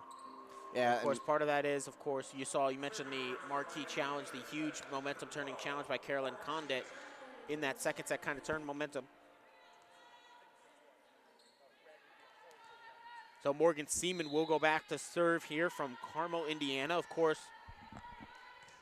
one of two Seaman sisters, as we see her serve this one into the net on the service error. One of two Seaman sisters in the Mid-American Conference. Her sister is going to be playing in the NCAA tournament as they take on, as the Ball State Cardinals take on the Cornhuskers of Nebraska. Seaman now get the set one here. TCU goes up 1-0. Now we're going to be tied at 1 apiece here in set 3. Out on the attack there. And the kill on the right side by the Redhawks. Yeah, that was actually service error number 2 on Seaman. She had one last set as well. This one's going to get rolled over the net by Dano, but it does get up and over. Here comes the attack there. And finding the back line with Sarah Swanson as she just sneaks this one in. So side out TCU, they go up 2-1, and already TCU off to a better start in this set than they were in the first 2. Yeah, and good job to see, for her to see, Dano was alone on that back line. She was able to get it past the front line of the Redhawks. Mackenzie Nichols almost gets a service ace there, but a great heads-up play by Seaman gets it over. Here comes McCall on the attack, and it's touched at the block and goes down before Seaman can dive down and dig it out. It's now 3-1 TCU up. Yeah, TCU playing a little more fundamentally sound coming out here for this third set than they have at the beginning of the first 2. Mackenzie Nichols puts this one up and over. Huser digs it out. Seaman in the middle there for Payne. She's tipped. Going to be punched up. Jousting at the net and won by Payne. And the Redhawks get the point. No, they're going to award the point to TCU after a net violation, I believe, is called here on Margaret Payne. Yeah, they called a reach over there, and the assistant coach, Brian Wright, saw it right away and looked at the official, and they agreed that it was over top of the net. Seaman, right side attack now here for Severance. Could be dug out there by Nichols. Here comes the attack from McCall. McCall dug out by Harper on the dive, and Harper now left side attack, and we'll go a little bit too far with the, net violation is going to get called here on TCU. One line judge called it in, one line judge called it out. Doesn't matter though, because the net violation gives Harper the kill. It's now 4-2. TCU still up by 2. Back to serve will be Allison Severance, the freshman from North Branch, Michigan. And this one goes too far on the service error there. So side out TCU, 5-2 TCU up. And again, tied at 1 set apiece here in set 3 of action. Horned Frogs took set 1, 27-25. Miami Redhawks took 25-23, set 2. McCall serves this one up and over. Payne keeps it alive so that it can be sent over there and put down for the kill by Powell after it was Dennison who tipped that one towards the folded-in bleachers that are normally the student section here in Bowling Green, Ohio, and the Stroh Center. Back to serve will be the secondary setter, Luis Comerford. Again, Miami running that 6-2 system. Comerford and Seaman, the 2 setters. This one will be dug out by McCall. Here comes the setup now. McCall just has to put over for a free play after not that great of a set. Comerford in the middle there now for Stewart. Punching it around, and now put over by a free ball there by Dennison. Good job her there. And now here comes Stewart again. This one dug out cleanly by Nichols. The setup now on the attack, that's Adams. Huser digs it out. Harper, left side. Goes a little bit too far on the attack with no touch. That'll now be 6-3, and TCU takes a 3-point lead here in set 3. Trying to take that 2-1 set lead, but the Redhawks, again, a very good squad. They will not go down easily. This will be dug out by Huser on the receiving end. Comerford, right side attack for Stewart. Dug out by McCall. Going to go right at the net. Almost goes over the net, but just touches the white portion there at the top, the white banner, and falls down on TCU's side for a side out for Miami, and Harper goes back to serve. She puts this one up and over. It'll be received there by McCall. Kept alive by Nichols and put over for a free play. Comerford, middle attack there is Stewart. Dug out by Dennison. Put around by Nichols, and now punched back over by Dennison. Free ball. Harper gets the first touch. Right side attack. That's Powell going cross court with no touch. And it's now side out TCU. 7-4 TCU up by 3 again. And Miami looks like they're kind of off kilter a little bit here coming out in the third set. Not playing like we're used to seeing Miami play, very sound, fundamental-based volleyball. Swafford going over here now to Dano. Dano left side attacks dug out by McCall. Left side attack now for Julia Adams. Harper keeps it alive on the second touch. Dano gets this one over, but she gets it way too far. And now another point for TCU on another attack error there by Miami. And that is Miami's 4th attack error in this set. They evens up with 4 kills and 14 attempts. They're hitting 0. And not good for Miami coming out, especially against TCU, who has really turned out to be a strong team so far today. Stewart is blocked at the net there, and that'll be their 5th attack error on the Redhawks. And blocked there was Stewart on the attack, 9-4. Now it's a 5-point lead for the Horned Frogs. And it'll be back to serve. Again will be Swafford. Here comes the attack, and on the attack, hitting the pin was Reimersma. And that'll be another point for TCU, 10-4. And a much-needed timeout here by Carolyn Condit for the Redhawks, as they have not come out and looked dominant in this set like they did in the first 2. Again, they only won one of those sets, but still, their start has been slow, much like TCU's were in the first 2 sets. Yeah, it's really just kind of a reverse of the script. But Katie Clark, she was in there on another block, and Clark has got 6 total blocks to her name now, 4 assisted, 2 solo. The other thing, Miami already has 2 service errors in this set, and it honestly looks like they're getting tired. Now hitting at a -125 for this set, a 108 for the match. But it's just not been good. They have 21 total errors. Taylor Dano has 5 of those, and Margaret Payne has 4, as well as Wojcik. They're not looking the same as we've seen Miami play before. Yeah, maybe it's suddenly the Stroh Center's caught up with them. As you know, we mentioned they were 0-2 this season in the Stroh Center, but I believe, last year they lost in the Stroh Center as well. This has not been a great place for them, and you know, their fans travel well, but something about the Stroh Center, they not quite liking to go. This one is far from over, but still TCU now with a 6-point lead here in set 3 as they try to take that 2-1 set lead. Meanwhile, Miami trying to find some answers here. They call the first timeout of set 3 as they trail 10-6. And back to serve once again will be Bella Swafford. Attended Lyndon B. Johnson High School for her prep days. The freshman's got a bright future ahead of her. She's got a lot of playing time this year and will continue to get some as long as she develops, as she should. Stewart now sets this one for the side there from Reimersma. Dug out there on the dive by Adams. And nobody able to get it on the 3rd touch as TCU is kind of falling over themselves there. So Miami gets a free point there off of a bad play by TCU. Just a little bit of miscommunication. I don't think anyone knew who was supposed to get that ball and just kind of send it over, and it just dropped. Huser sends this one up and over. It'll be received by Dennison. Here comes the attack there by Clark, and Clark will eventually get the kill, as it'll be side out TCU. Another 6-point lead for TCU. Haley Stewart, she tried to come back and save that ball off the dig, but couldn't get underneath it and just put it right into the table here in front of media row. So back to serve now will be Berkeley Baker. Puts this one up and over. Received by Harper. Comiford to Stewart on the right side. She goes cross court with no touch. She goes too far, so point TCU. They now lead by 7. It's 12-5 on Stewart's attack error. And once again, that hitting percentage just continues to plummet for the Redhawks in set 3. Back to serve Baker again. Up and over, received by Harper. Comiford, left side attack now for Reimersma. And this one will roll around the net as that one hits the net, no block, and then just finds its way down on TCU's side. So Miami will get the side out to get it back within 6. It's now 12-6. And those ones, honestly, sometimes I feel like the volleyball just defies physics on those because you think it's just going to. I've seen one literally ride from one side of the net to the other, and it's just really weird when it happens. They get that weird spin. As we see Huser set up the right side attack here now for Severance. McCall chases this one down for the second set touch, and then it's punched down, and somehow Mackenzie Nichols was just giving this one over for a free play, and yet she'll get the kill after that one just takes a ping pong effect off of a few Redhawks and finds its way to the court. 13-6, TCU up by 7.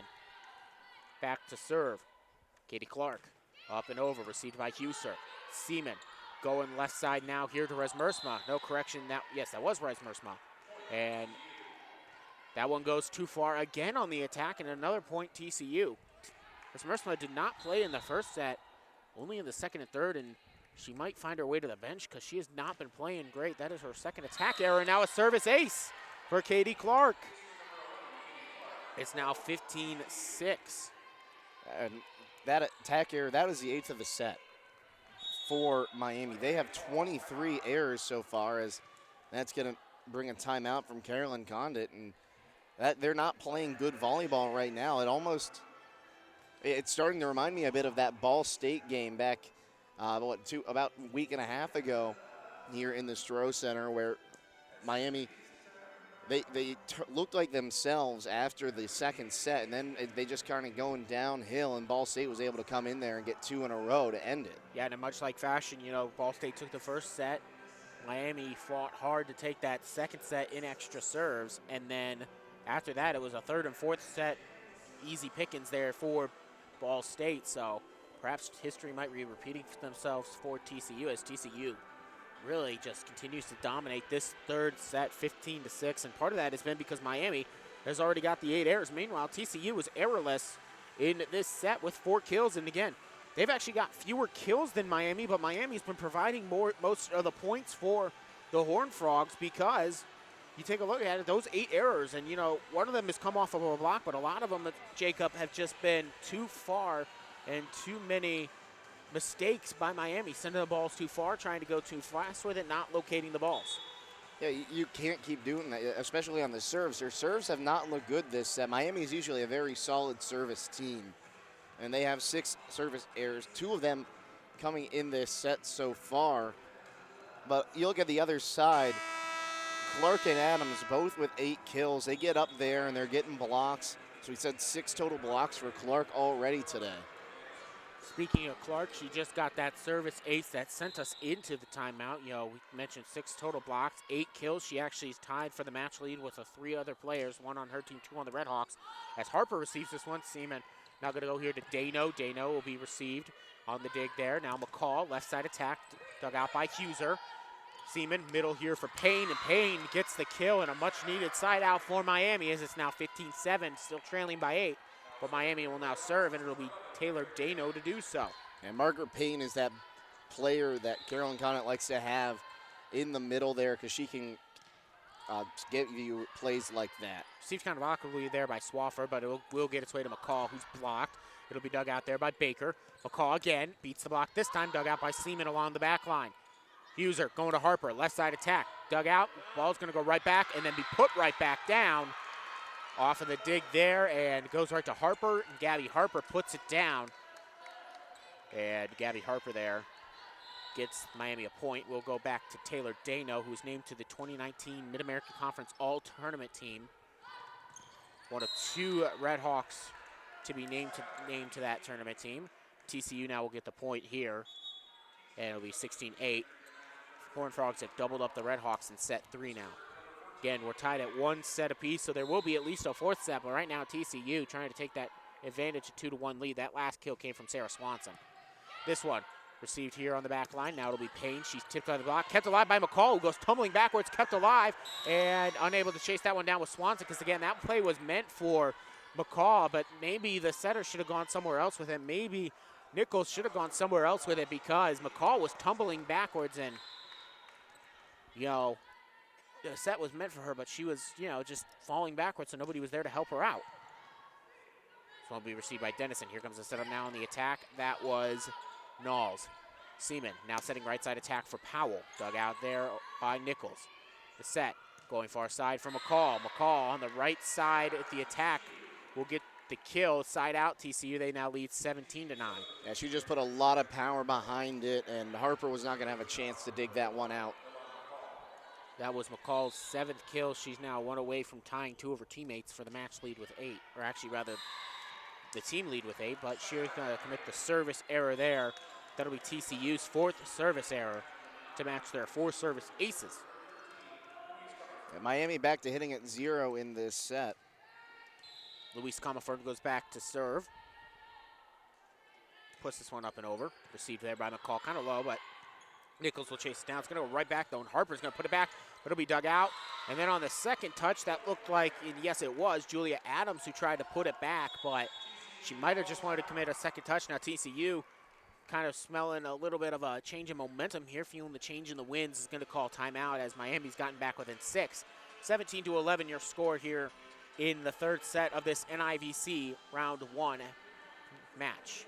And I was beginning to wonder when Jill Kramer was going to call that timeout. It was just getting a bit out of hand, in my opinion. They were up by so many. They're still up by 6 at 17-11, and they just need to stuff this momentum for Miami. Miami is out of timeouts. There's one more for TCU, so we'll see what they are able to do in this one. But again, really, Clark and Adams big up front. McCall has 7. Swanson has 6 kills. On the other side, it's Harper and Payne both have 10. Dano has 5 and Stewart has 3. But really, errors early is what gave TCU their big lead so far. Meanwhile, here is an update from the other NIVC match currently in progress between Kansas City and UNLV. Kansas City took the first set 25-23 to take that 1-0 set lead. Another match that had just started, or actually a couple matches just started.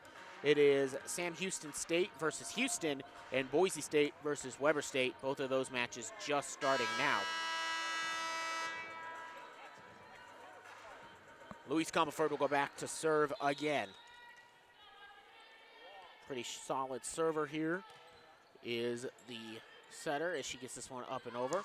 So it'll be put up and put down there on the attack, and TCU will get the point and the side out of the timeout, make it 18-11.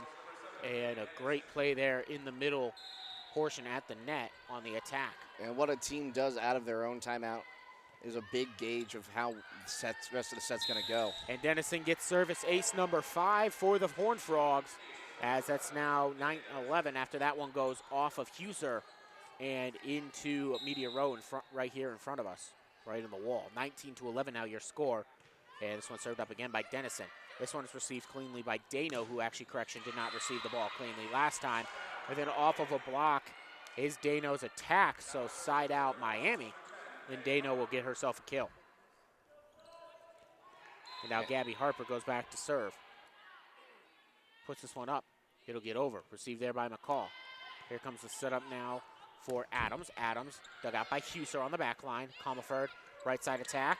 That'll be Powell. It'll be received. Here comes the setup in the middle. It's going to roll the net and fall as Avery Powell just kind of watched that one fall. Not quite sure. You know, that was, again, one of those ones where it's like it could have gone either way, and Miami did not react to it by the time it started to fall. And the only way that one did fall on Miami's side, you could see it spinning towards Miami, like the spin of the ball. Here comes the attack now, right side for Dano off of a touch. And on the left side attack there by Dano, Taylor Dano, it is a kill. Now goes back to serve the libero, Abigail Huser from Westfield, Indiana, attended Westfield High School. The 5'8" libero is received by Dennison. Here comes the attack in the middle by McCall, dug out by Harper along the back line. Here comes the attack, right side attack, and way too far goes Allison Severance. Another attack error there by Severance. Actually, Christian, that's only your first, but another attack error by Miami.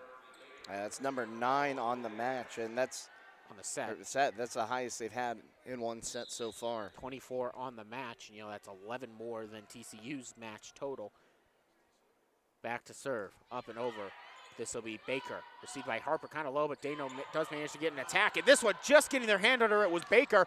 So McCall can go on the attack. Great defensive play there by Baker on that far side. Here comes the attack. Dano is blocked. On the left side, Dano goes up with it, and she gets sent back. So the heads-up play there by, actually was Swafford who committed the heads-up play defensively, just got her hand under it. Allows that block to happen. Otherwise, Miami's got themselves a point. Now they're down by 9 are the Redhawks, 22-13. It's all TCU here in set 3. Yeah, and it was Clark and Nichols they got up there, and Clark really just been a block machine today. Having her own little solo block party as Dano gets past the block this time, but goes too far, and there's no tip on it. And now TCU up by 10, 23-13, back to serve. Berkeley Baker again.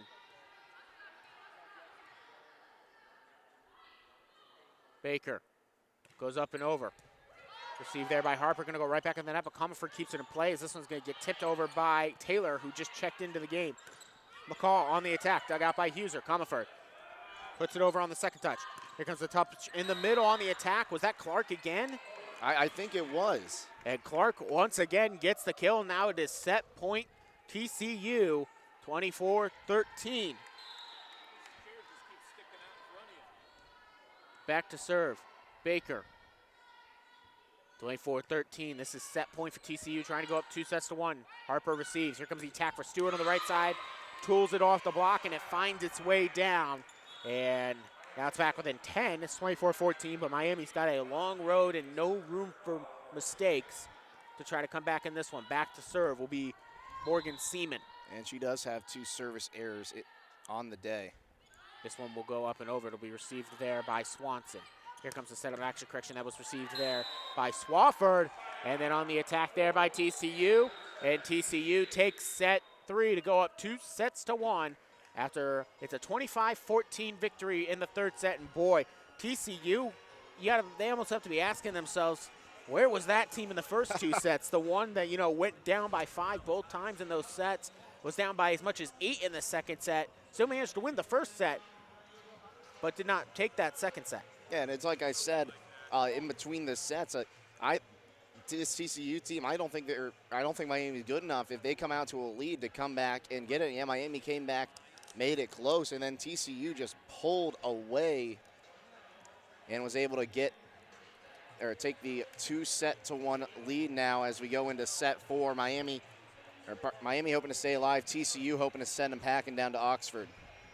And yeah, the Horned Frogs again, based off that set, you wouldn't have thought that the Horned Frogs came in with the 9-17 record.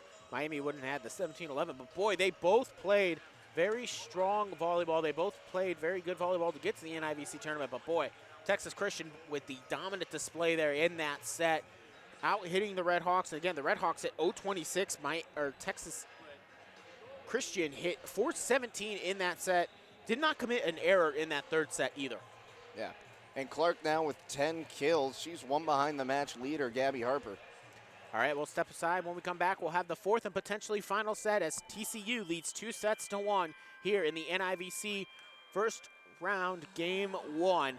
This is volleyball here on YouTube Live as part of WBGU-TV.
Welcome back to the Stroh Center, everyone. Jacob Seidel and Donovan Mann bringing you NIVC volleyball between TCU and Miami University. And TCU coming in with a 7-19 record, really just dismantling the Redhawks in that third set, Donovan.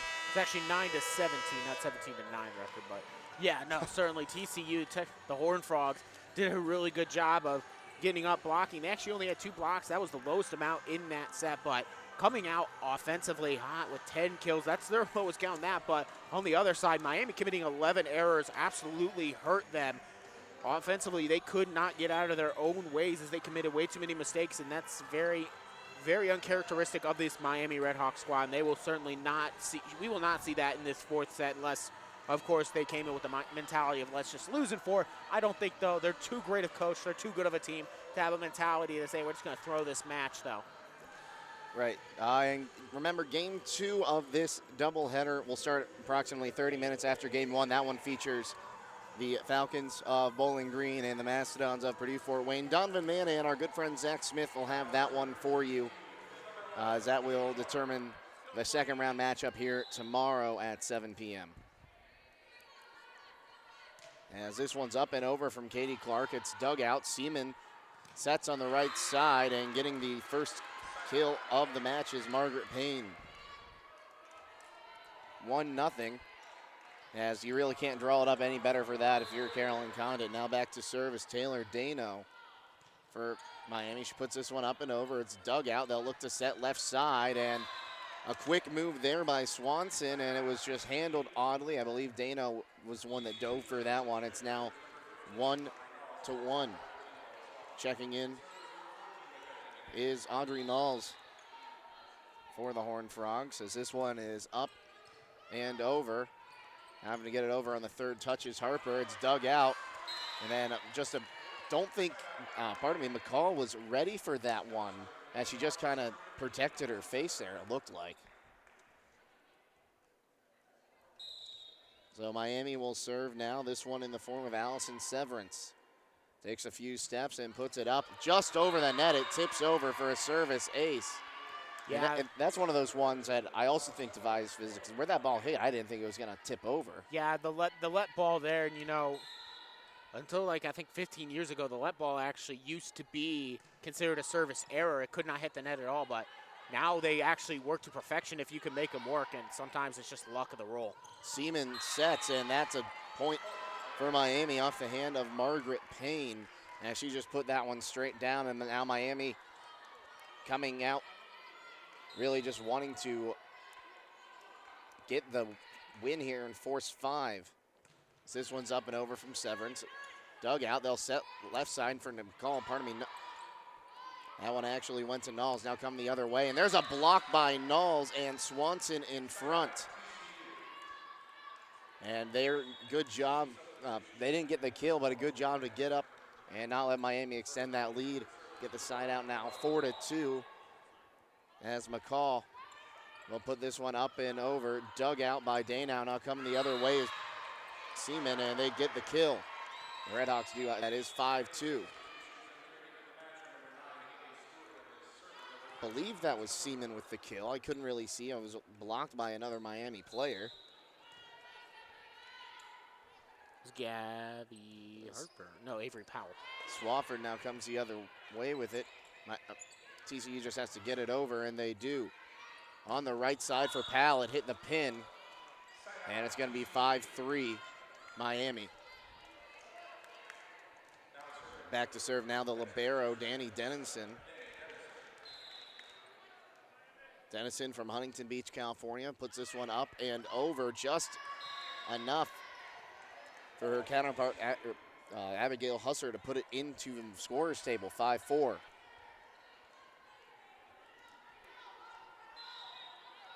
So Dennison will serve again. It's up and over. Dug out. Here's the set in the middle. Powell is blocked, and they have to get it over, and they will not. And TCU gets to the point. We're all tied up at 5 now. These two teams playing very similar style today. This one's up and over. Dug out. Now a set on the right side. Harper is blocked, and who else but Katie Clark? Yeah, Katie Clark looking like another famous Katie here in the Stroh Center, doing the block party, and boy, oh boy, is that Katie Clark now 8 total blocks. They are making now 9 total blocks on the match for her. Great game for Katie Clark. Dano digs it out, Powell in the middle. It's dug out. They'll look to set left side. Here it comes. From Adams. Now come the other way is Harper. It's dug out, but that'll find the seats that a minute ago were occupied by the Falcon team, as they've gone to the locker room to get ready, and now the Mastodons will go to the locker room. Gabby Harper now back to serve. 6-all here in set number 4. That one's dug out. They'll try in the middle. That one's tipped, now come the other way. They'll try Harper in the back line. She puts it in the net. Somehow that gets over. I don't know how that got over. That hit halfway down the net. I have no idea how that one got over either. Gabby Harper gets herself a pretty lucky kill right there. After that one caught the TCU Horned Frogs off guard a little bit too. Got knocked backwards, but Gabby Harper will benefit there.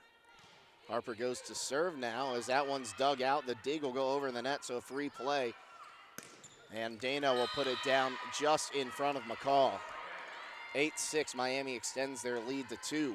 Yeah, one thing I've started to really notice is both Gabby Harper and Morgan Seaman do this. Just talk about their serves here. After they do their dribble routine, notice when they put their arm up, they look back at their left arm that they hold up into the air. It's just part of their routine, but it just seems really weird. I don't see a lot of players do that, but both Seaman and Harper do it. Powell gets blocked on the right side, and this one's going to have to just go over for a free play. Dug out a bad dig, goes towards the bench. McCall able to get it over, and now a free play for Miami. Dug out by Harper. They'll set on the right side. Powell, it's dug out. 50-50 ball tipped up and back. Miami keeps it going. Now they'll go for Powell on the right side again. Tipped, and now keeping it alive are the Horned Frogs. Right in the middle was Katie Clark. Now that one's going to go on a bounce off the Redhawks as they try to get the kill. And this just passed to me by one of my good friends.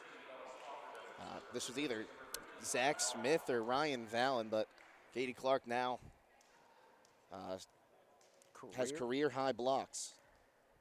Was that one of you guys? Oh, no, pardon me. It's now it was actually given to us by the SID. The SID. Yeah. I didn't see who gave it to me. I just looked down and that was there. It just suddenly came out of nowhere. So career high blocks for Katie Clark. That's with 9. Dano, power kill there, dug out. Now come the other way, and it's blocked it down onto the Miami side by a few Redhawks. So it's going to be 8-all here in the Stroh Center as back to serve once again, Bella Swafford. This one's up and over. Dug out. Miami will try in the middle. For Stewart, it's dug out. Left side, McCall actually in the middle. Dug out, right side. Here's Powell. She'll go cross court, and it's too wide. And now it's going to be 9-8. Miami trails for the first time this set. TCU up 9-8. Yeah. Take a look at this here. TCU now coming back here. You know, they did not trail by a lot, but they did trail for a moment and continuing to try to swerve again, trying to end this one at 4. Miami trying to force 5. It's going to be very important, though. Miami wants to force 5. They got to find a way to put the pedal down. Right now, they get themselves caught in these scramble moments, though. Clark almost with the kill. It comes back over. Adams tips it over. Now Miami gets it over. Harper to the back line. Dug out. Here's the set. Left side, Adams. No good. Now we go the other way. Dano tries the tip kill. It's blocked, and it drops out of bounds on the Miami side. And TCU can't believe it. It's in that area where I was blocked by the post. I think Donovan was as well. It literally just rose up and then just fell straight down right at the net. And, yeah, I mean, just barely out of bounds. Now back to serve will be Hussars. This one is up and over. Dug out by McCall. They'll go on the left side for Adams. Adams has a tip. Now Miami goes right side. Here's the kill attempt. Dug out by McCall. Tip kill there. It's Miami able to see through it. They'll try on the right side again. It's blocked by Adams and Clark. Katie Clark now with her 10th total block, continuing it on to that career high in a match. As now the TCU Horned Frogs take that 10-9 lead, and Katie Clark credited with her 7th block assist. As back to serve will be Berkeley Baker. This one's up and over. They'll try Dano on the right side. It's blocked, goes out of bounds, so it'll be a point for Miami, 10-10. Berkeley Baker, try to say that one 10 times fast. Berkeley Baker, yeah, you will get tongue-tied. I mean, boy, there's your challenge, your internet challenge. Go to YouTube and say Berkeley Baker 10 times fast. If you win, you get nothing. Morgan Seaman back to serve. This one is up and over. Oh, no, it's into the net for her 3rd service error of the match. 11-10 in favor of the Horned Frogs, and that one hit midway through the net and didn't go over. I'm still trying to figure out how that one went over as Katie Clark back to serve. Magic. Puts this one up and over. And then it got the dig went over to the TCU side, and just sending it straight down are the Horned Frogs. Yeah, I'm kind of unimpressed there with Morgan Seaman's effort on that one. She's kind of just accepted that that's what was going to happen. It didn't really even make any sort of play on it right there at the net. Kind of disappointed to see that. Seaman sets right side. They try for Payne, and she'll get the kill. 12-11, and looks like we're in for an exciting set 4 as we keep getting, I don't think any team has led by more than 4 this set. Nah, it's been a very close set through and through. And, again, the Horned Frogs trying to just end it here in 4. And again, they were one of the few last teams to make it into the NIVC, but right now they're not playing like it. Yeah, free play for the Horned Frogs as they'll try in the middle. Left side McCall, she's blocked. And it'll drop out of bounds. Or correction, inbounds. 12 all here. Back to serve is Dano. She puts this one up and over. It's dug out, and that will find the bleachers off the bounce. Just kind of a miscommunication on who's going to get that dig out, and that gives Miami a lead 13-12. Second error of the 4th set.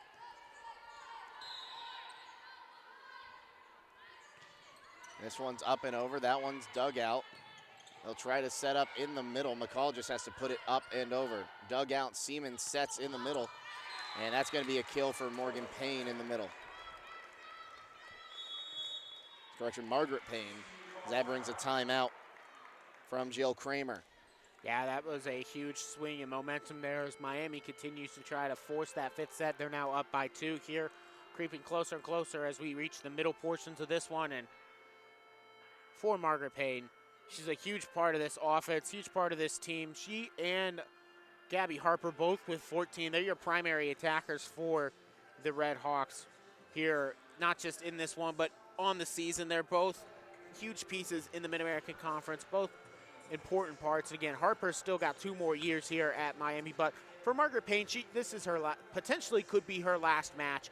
Of course, again, if they can come back and force 5 and then win in 5, she'll have at least 1 more here at the Stroh Center and then maybe beyond. But Margaret Payne, she's going to give it all because the senior does not want this to be her last year. Get a 2-time first-team All-MAC, and she's very talented, very bright future. She's a very smart brain in volleyball, and boy, you can tell she's giving it all here. She now has 14 kills to her name. She's doing it very efficiently too, hitting 345, which is leading this team outside of Comerford, who's got 1 dump play on her name with 5,000, but or 500. But we'll put that one aside. Margaret Payne right now really doing a great job of leading the squad offensively.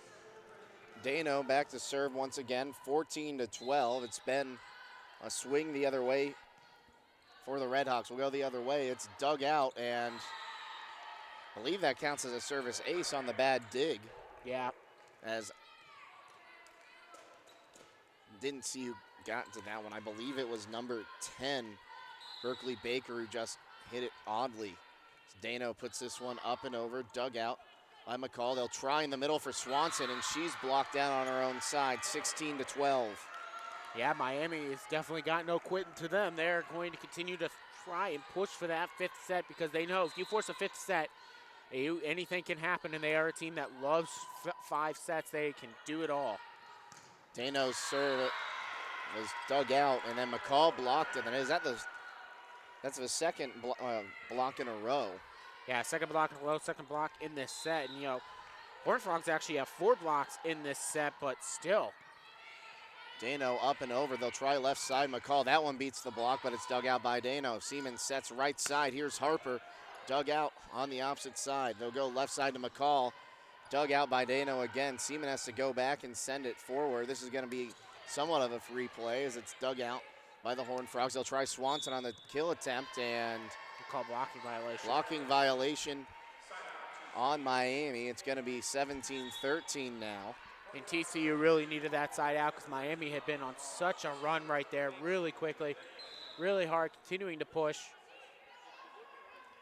It's Mackenzie Nichols back to serve. That one's dug out. Seaman sets right side and blocked in front. They'll try again, partially blocked. TCU have a chance at it now. They go left side. McCall, she puts a hammer down on it and goes the other way. Dano sends it over from the back line, and it takes 2 hits to get it over. They'll try left side. No, they'll go right in the middle to Swanson. Now going back are the Redhawks. They'll try to set up a play. Here's Harper on the right side. She's blocked. Now they have one to get it over. Here's Harper again, partially blocked and a hard set. Dano keeps it alive. They'll send it over for a free play. Dug out by Dano here. goes the other way, and finally Miami gets the point. As trying to dive for it was Dennison, and she just couldn't get to it. 18-13. That'll bring a timeout from Jill Kramer. Be her second, and take a look at this. Miami continuing to put their foot on the gas pedal, can practically drop the cinder block on it at this point as they are trying to pull away here and just trying, they were dominated in set 4 or set 3 rather. Now they're looking like they're trying to dominate in set 4 and take a big one in this one because, again, they lost by 11 in set 3. But that was we already said it was very uncharacteristic of the Redhawks to lose by that much. And certainly now if they see 5, they know that they could win it. They smell the blood in the water, and they're going to go for it. This goes to 5. It's going to be anyone's ball game. 18-13, only a 5-point deficit for TCU. We've seen them come back from that twice already. Of course, those were earlier on in the set. Not as much room for error now. But Horned Frogs have been good coming out of timeouts. Yeah, they really have, especially, we saw it in that second set. After they had gone down by 8, they called their second timeout really early in that one. But they managed to come back, and again, in set 2, they fell just short of coming back and completing the win in that one. But still, when they've called a timeout, it has worked great for them. They've made some adjustments. I've seen them go up with the 3-person block a few times. They kind of backed away from that one as of late, but when they've gone up with a 3-player block, that's really worked. But right now, they've got to find a way to beat the blocks because Miami is having themselves a block party as of late with 3 blocks in this set coming on the last 4 or 5 points for them as well. Severance back to serve. And she'll put this one up and over. It's dug out. They'll try on the right side. Here's Swanson. She's blocked. They'll try left side now. And McCall, and Miami's going to dig it out right side. Try for Powell, tipped in front. Now they'll try to set up right side, and it's blocked, and that'll fall down. As Audrey Niles was blocked. So 19-13 now, a 6-point lead. Severance back to serve again. It's up and over, and that's long. There's a service error. Service error number 8. It's almost like that one caught an updraft with how that one soared on it. Yeah, I think she might have just hit the bottom of that ball. Just sent it a bit too high up. So McCall is up to serve, and she puts it up and over. Here's the set. Right side, they'll try Payne.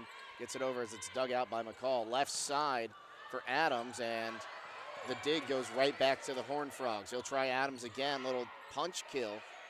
And now I'll have to get it over on the free play, basically, and almost didn't get dug out. They set it up. Adams, she just has to send it over. Now Seaman sets in the middle for Payne. Dug out again, but that one's going to go into the scorer's table. 20-14, a 6-point lead. And the Miami faithful on their feet. They want to see a set 5. I want to see a set 5. This one's been really good.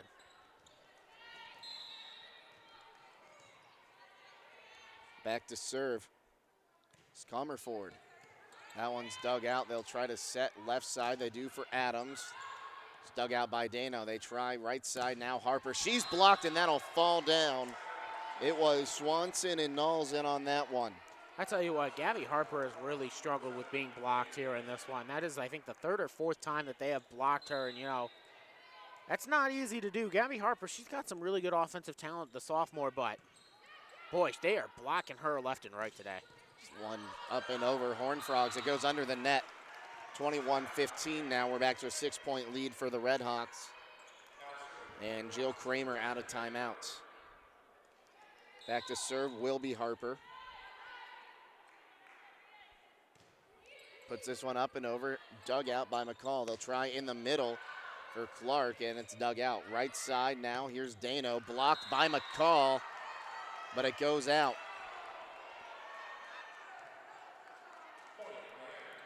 Miami fans weren't happy about a call, but the initial call was actually he missed signal. The first official missed signal. He initially gave it to TCU. Really was Miami's point though.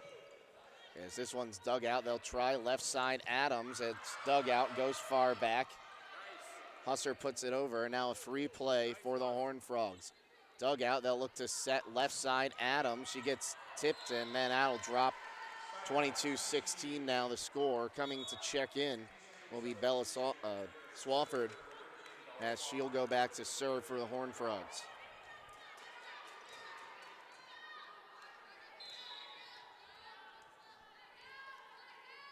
Swafford puts this one up and over, dug out by Dano. They'll set right side for Dano, and then tipped, and they'll have one to get it over. Then just a reach over. Now here's, Adams on the left side. Now Powell on the right side. She's dug out.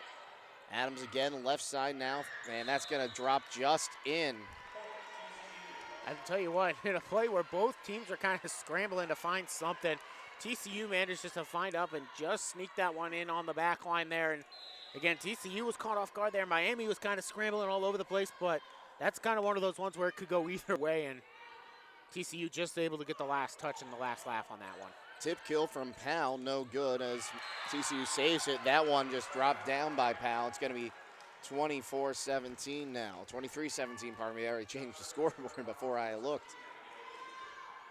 So 23-17 here in set 4. TCU leads 2-1. Miami trying to force set 5 as this serves up and over. Dug out. They'll try right side for Clark. And it's dug out here. Dano tries to get it up. Dug out by McCall. They'll try left side Adams. Dug out by Harper in the back line. Here's a free play basically, and that's going to drop in. I believe that one came off Mackenzie Nichols. Or correction, that was Katie Clark again. She went cross court and got it just inside the sideline, and that's going to bring a timeout from Carolyn Condon. Yeah, just trying to shape things up here. It's a 5-point set. You've still got 2 points to go. You got 2 points to go here, but she's just kind of smelling a little bit of a momentum change here, a little bit change in the in the water, but as of right now, it's TCU trying to come back, and Miami, though, just trying to force that 5th set. And they're so close, and, again, they're fighting tooth and nail to try to get this one. A bunch of seniors on the squad who do not want to see their season end here today. They want to see a 5th set. I want to see a 5th set, too. One thing I've noticed, though, it's kind of been kind of polar opposite with these last 2 sets versus how we saw the first 2 sets go. First 2 sets, it looked like Miami jumped out to the big lead early. TCU made it close. In sets 3, TCU jumped out to a big lead late and just never looked back. Kind of not that same way here. I thought that's what it was going to be early on in this one. But Miami, they jumped out to a big lead late in this one, and now they're just trying to keep that as they go closer and closer to forcing set 5. And again, anything can happen once you get to a set 5. Miami could have used up all. We've seen it before where a team that forces a set 5 used everything in their gas tank in the 4th set to force set 5 and then just get blown out of the water. Miami, I don't think, is that way, but we've seen it happen in the past. And the Horned Frogs, though, they're saying, how can we go 1 point at a time? How can we get back and win this set and not see set 5? Or how can we get momentum going into a 5th set? Yeah, and we do see that a lot. We saw that here in the Stroh Center in the MAC championship game. So 23-18, back to serve is Berkeley Baker. And she puts this one up and over. Miami has to get it over, and they do as Hustler just sends it over. Dug out. They'll try left side, and putting it over is McCall. Right side now, as that one's dug out, and they'll try in the middle for Clark as it's dug out by Miami. Dano puts it over. They'll try left side. McCall again. McCall now has to dig out the block right side as that one's over from McCall. Trying on the right side now, Miami. Tip kill, saved up front, and now Katie Clark just puts it over for a free play. Right side, Dano. It's long and no tip. No, they do roll a tip on the opposite side. We'll see if the green card might come out here. I didn't see a tip, but it was close, and I don't think it's really worth the challenge. When you're down this much, this late, at this point, it's just kind of one of those ones where you kind of take your medicine and just, say, okay, let's go to set 5. It's not really worth the challenge. It's kind of that kind of moment. Seaman back to serve. It's up and over. Dug out. They'll try to set right side for McCall. Now come the other way. Here's a set in the middle for Morgan Payne, and we're going to set 5. 25-18, Miami wins set 4. So a decisive set 5 to 15 points. We'll see who comes out of the first round of the NIVC tournament.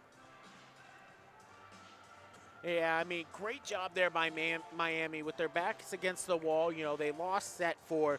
They continue to fight hard. They continue to go at it. You know, there were moments in this one where it looked like TCU might just run away with it, but Miami then, again, came out with their own, and they actually win this one 25-18, and they are a great volleyball team. They are very well coached, and now anything can happen once you get to set 5, and that's what you got to tell your squads in both timeout huddles. Say, hey, yes, we can win this one, but we could also lose it. Let's go out there. Let's win this one.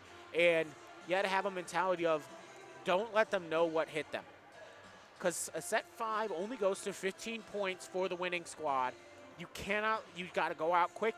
Your margin for error becomes so much smaller. You've got to go out there with the mentality of you got to attack them hard. You got to knock them off balance. And once they're dizzy, finish them off. Because you can't let it get close, because then you might see extras, and then you might be the one that commits the crucial or the fatal error that costs you the match. An exciting game here in round 1 of the NIVC. You're going to want to see the end of this one. Set 5 coming up after this break. This is NIVC Volleyball here on YouTube Live, presented by WBGU-TV.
Who wants some extra volleyball here in the NIC tournament? I want some extra volleyball. Jacob Sladel next to me wants some extra volleyball. And I bet our viewers would like some extra volleyball here as the Miami Redhawks force 5 after TCU goes up 2-1 after taking set 3 victory in a dominant fashion, 25-14. Miami comes back, wins set 4, 25-18, and now it is a winner-take-all 5th set. Now, my man Jacob Seidel bringing you all the exciting play-by-play action here in this first round of the NIVC tournament in the Stroh Center in Bowling Green, Ohio. Redhawks will be starting on the right and going left. TCU will be attacking from the left to right. TCU in their black jerseys, Miami in their white jerseys. And we have an exciting one here. It'll be Miami who gets first serve, and Morgan Seaman to do that serving. She'll go back to serve as the junior setter from Carmel, Indiana. Attended Carmel High School, sends this one up. It gets over, received by McCall, kind of low, and it's a service ace there for the Miami Redhawks and Morgan Seaman.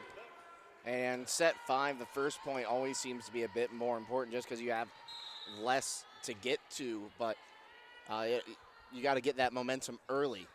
This one will be received here by Dennison. Now on the attack far side, that's Adams dug out. Here comes the attack in the middle. Payne is blocked, somehow kept alive, and somehow put over, but eventually goes out of bounds there. But boy, credit TCU, some hustle just to get that one up and over. Now Miami, though, with the 2-0 lead, as we will see Seaman go back to serve again.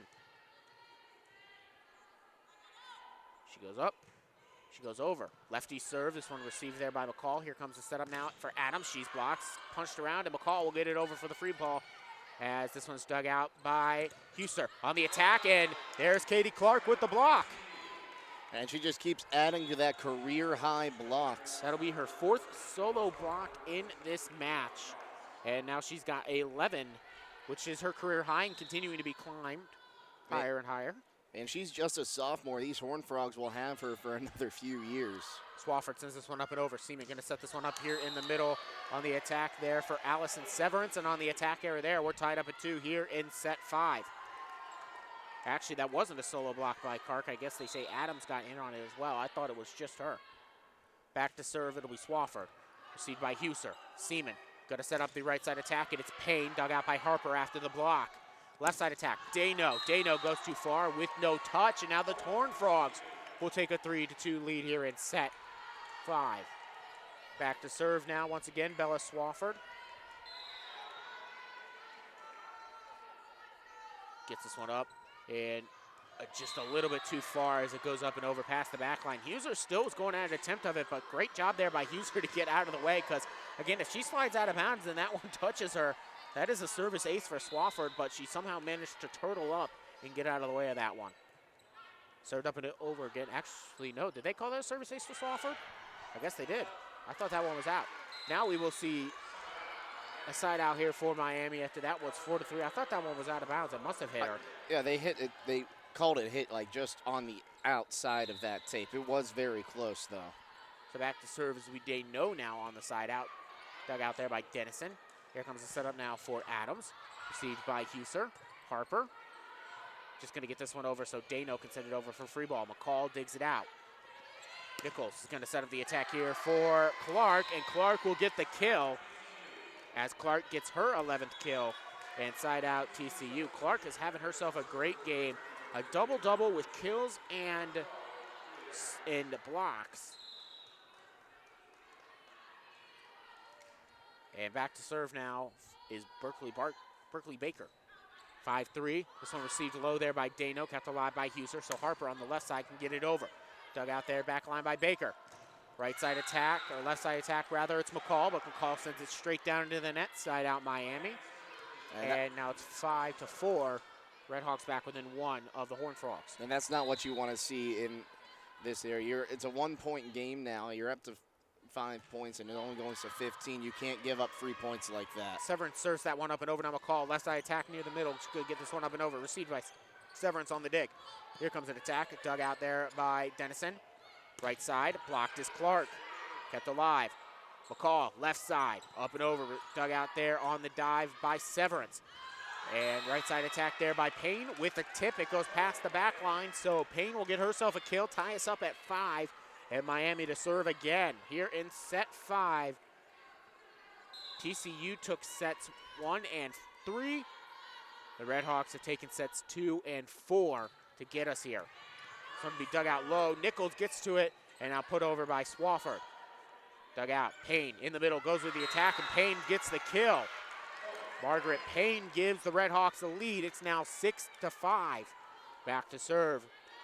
It will be Allison Severance. And Miami is most dangerous when they get on a run like this, especially in 5th sets. They're really hard to beat. Severance is going to be received there by Swafford. Here comes the setup for Clark. Clark trying to go down the line on the right side, just cannot get it in. And timeout TCU as they now trail by 5, 7-5. And a reminder that the first team to get to 8 points, they switch sides of the court. So say out of this timeout, Miami gets the next point. We will switch sides of the court. That eliminates the, well, that's the better side of the court mumbo jumbo that people like to complain about. Right, and it's not what you want to see from TCU right now. They're down by 2, 7-5. But really, they've given up 2 crucial points since Miami kind of went on this run. The attack error on McCall, and then Clark just tried to put it down the line and too far. You can't be taking chances like that. You need to get kill attempts that have a high probability of getting you that point. And, you know, both of these teams are here for a reason. Both of these teams are matching up so well, Jacob. And what kind of is giving Miami the edge over TCU in this set right now? Honestly, I think it's just Miami plays in a conference that everyone's a contender. Like, you come in and, like, they may not be a contender in the regular season, but as we've seen the last few years, the last seed in has beaten the 1 seed after the 2-round bye in the MAC tournament. They've played a lot of really good teams, and they've had their share of hardship, and it's really just pushing them over that edge right now. Certainly, yes, and again, Miami does like a hard non-conference schedule. I mentioned they have played 5 other Power 5 schools, and you don't talk about competition though for TCU. They had to play Baylor twice this season. Baylor is the top seed in the NCAA tournament, so they have the Player of the Year in the Big 12, all that. So they've played some tough teams as well. As Baker gets this one over on the free ball. Seaman going to the middle here for Payne, and Payne on the attack goes too far with no touch. And that'll be side out TCU as they get back within 1. It's now 7-6. And now we will see Carolyn Condit throw her 3rd challenge card down. And if this was not the 5th set, that would be her last one. But because we're in the 5th set, she will have one other as well. And she is going to argue that there was a touch on the play. I do not believe there was a touch. And this could be a 1-point set. I didn't think there was. It didn't look like it. And then this is also, though, the difference between a 1-point match and a 3-point match here. So it's a smart challenge by Carolyn Condit trying to keep that momentum up for her team. We saw her win one earlier. She lost one as well. And here, her 3rd one, she could break that 500 record either way. But I don't know. You didn't see a touch. We don't have a replay monitor. I didn't see a touch. So I'm going to have to say that probably might stand on the court. But again, these ones at the net, they are so hard to see, so hard, so subtle sometimes that you just have to say they stand. Now, we've seen 2 overturned and seen 1 not today when it involves touching, as TCU has 3 challenges now still left in their pockets if they wanted to use them later on. Yeah, and another factor this might be the net cam has been knocked around a few times today, so it might just not have the angle they need to see. Yeah, that pin over there on that left side, if you're from the perspective of the Horned Frogs, has been pushed around quite a bit. And, I'm sure they've maybe corrected later, and they will keep this with the Horned Frogs. They will say it goes out of bounds, but still, I like the challenge there by Carolyn Condit. Yeah, basically, it's a close call, so it might take a little bit. Basically gives your team an extra timeout too, not having to use it right away. Redhawks do have both of their timeouts left. Horned Frogs only have 1. 7-6 your scores. Harper receives the serve. Seaman going to set up Harper on the left side. She's tipped off the block. And that, with 8 points now for the Redhawks, means we will switch sides.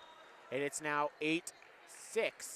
Redhawks up by 2 here in set 5. And the winner takes all set 5.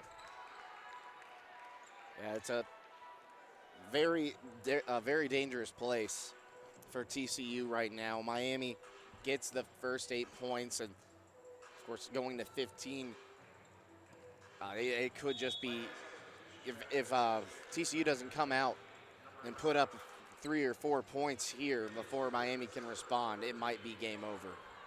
Yeah, TCU, the Horned Frogs, we've seen them battle back before. We'll see what kind of fight they have left in them. Meanwhile, Redhawks trying to move on to round 2 of the NIVC tournament.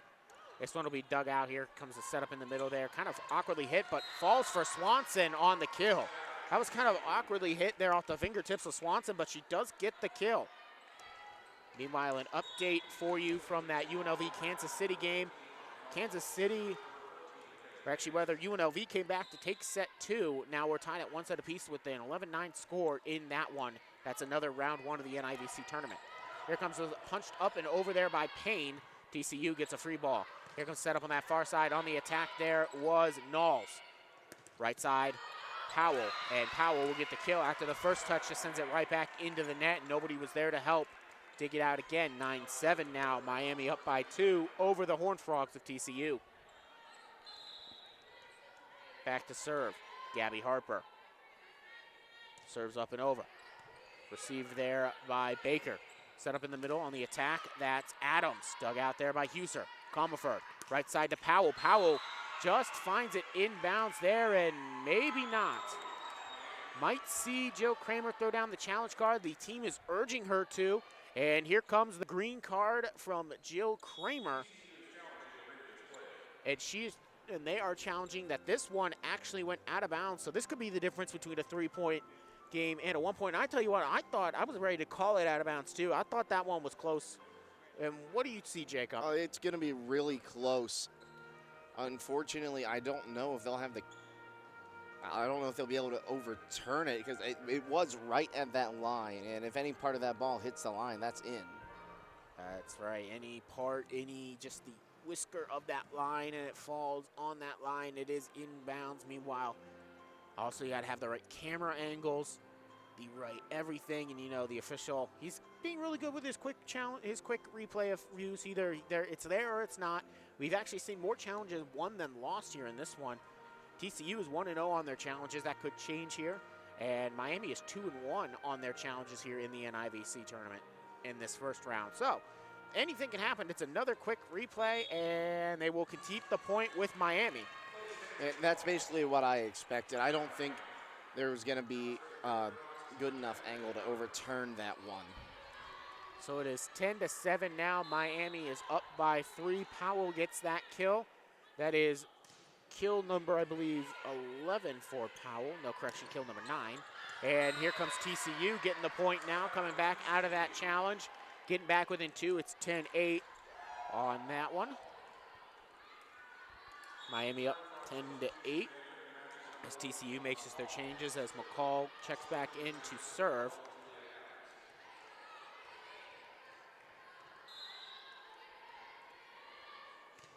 Puts this one up. It'll be received by Huser.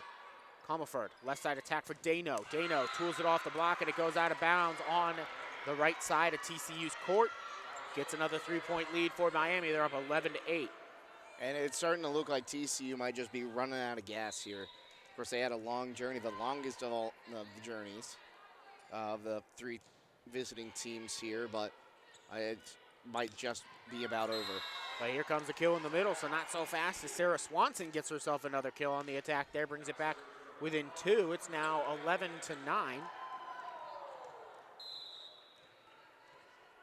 Back to serve, Danny Dennison. Puts this one up, gets it over, received by Huser. Comerford going to the attack here to Dano. Dano's blocked, dug out by Huser. As Comerford dies for this one, going right back at it, jousted at the net, won by Clark and TCU, and off of and finds its way inbound. So now TCU is back within 1. It is now 11-10.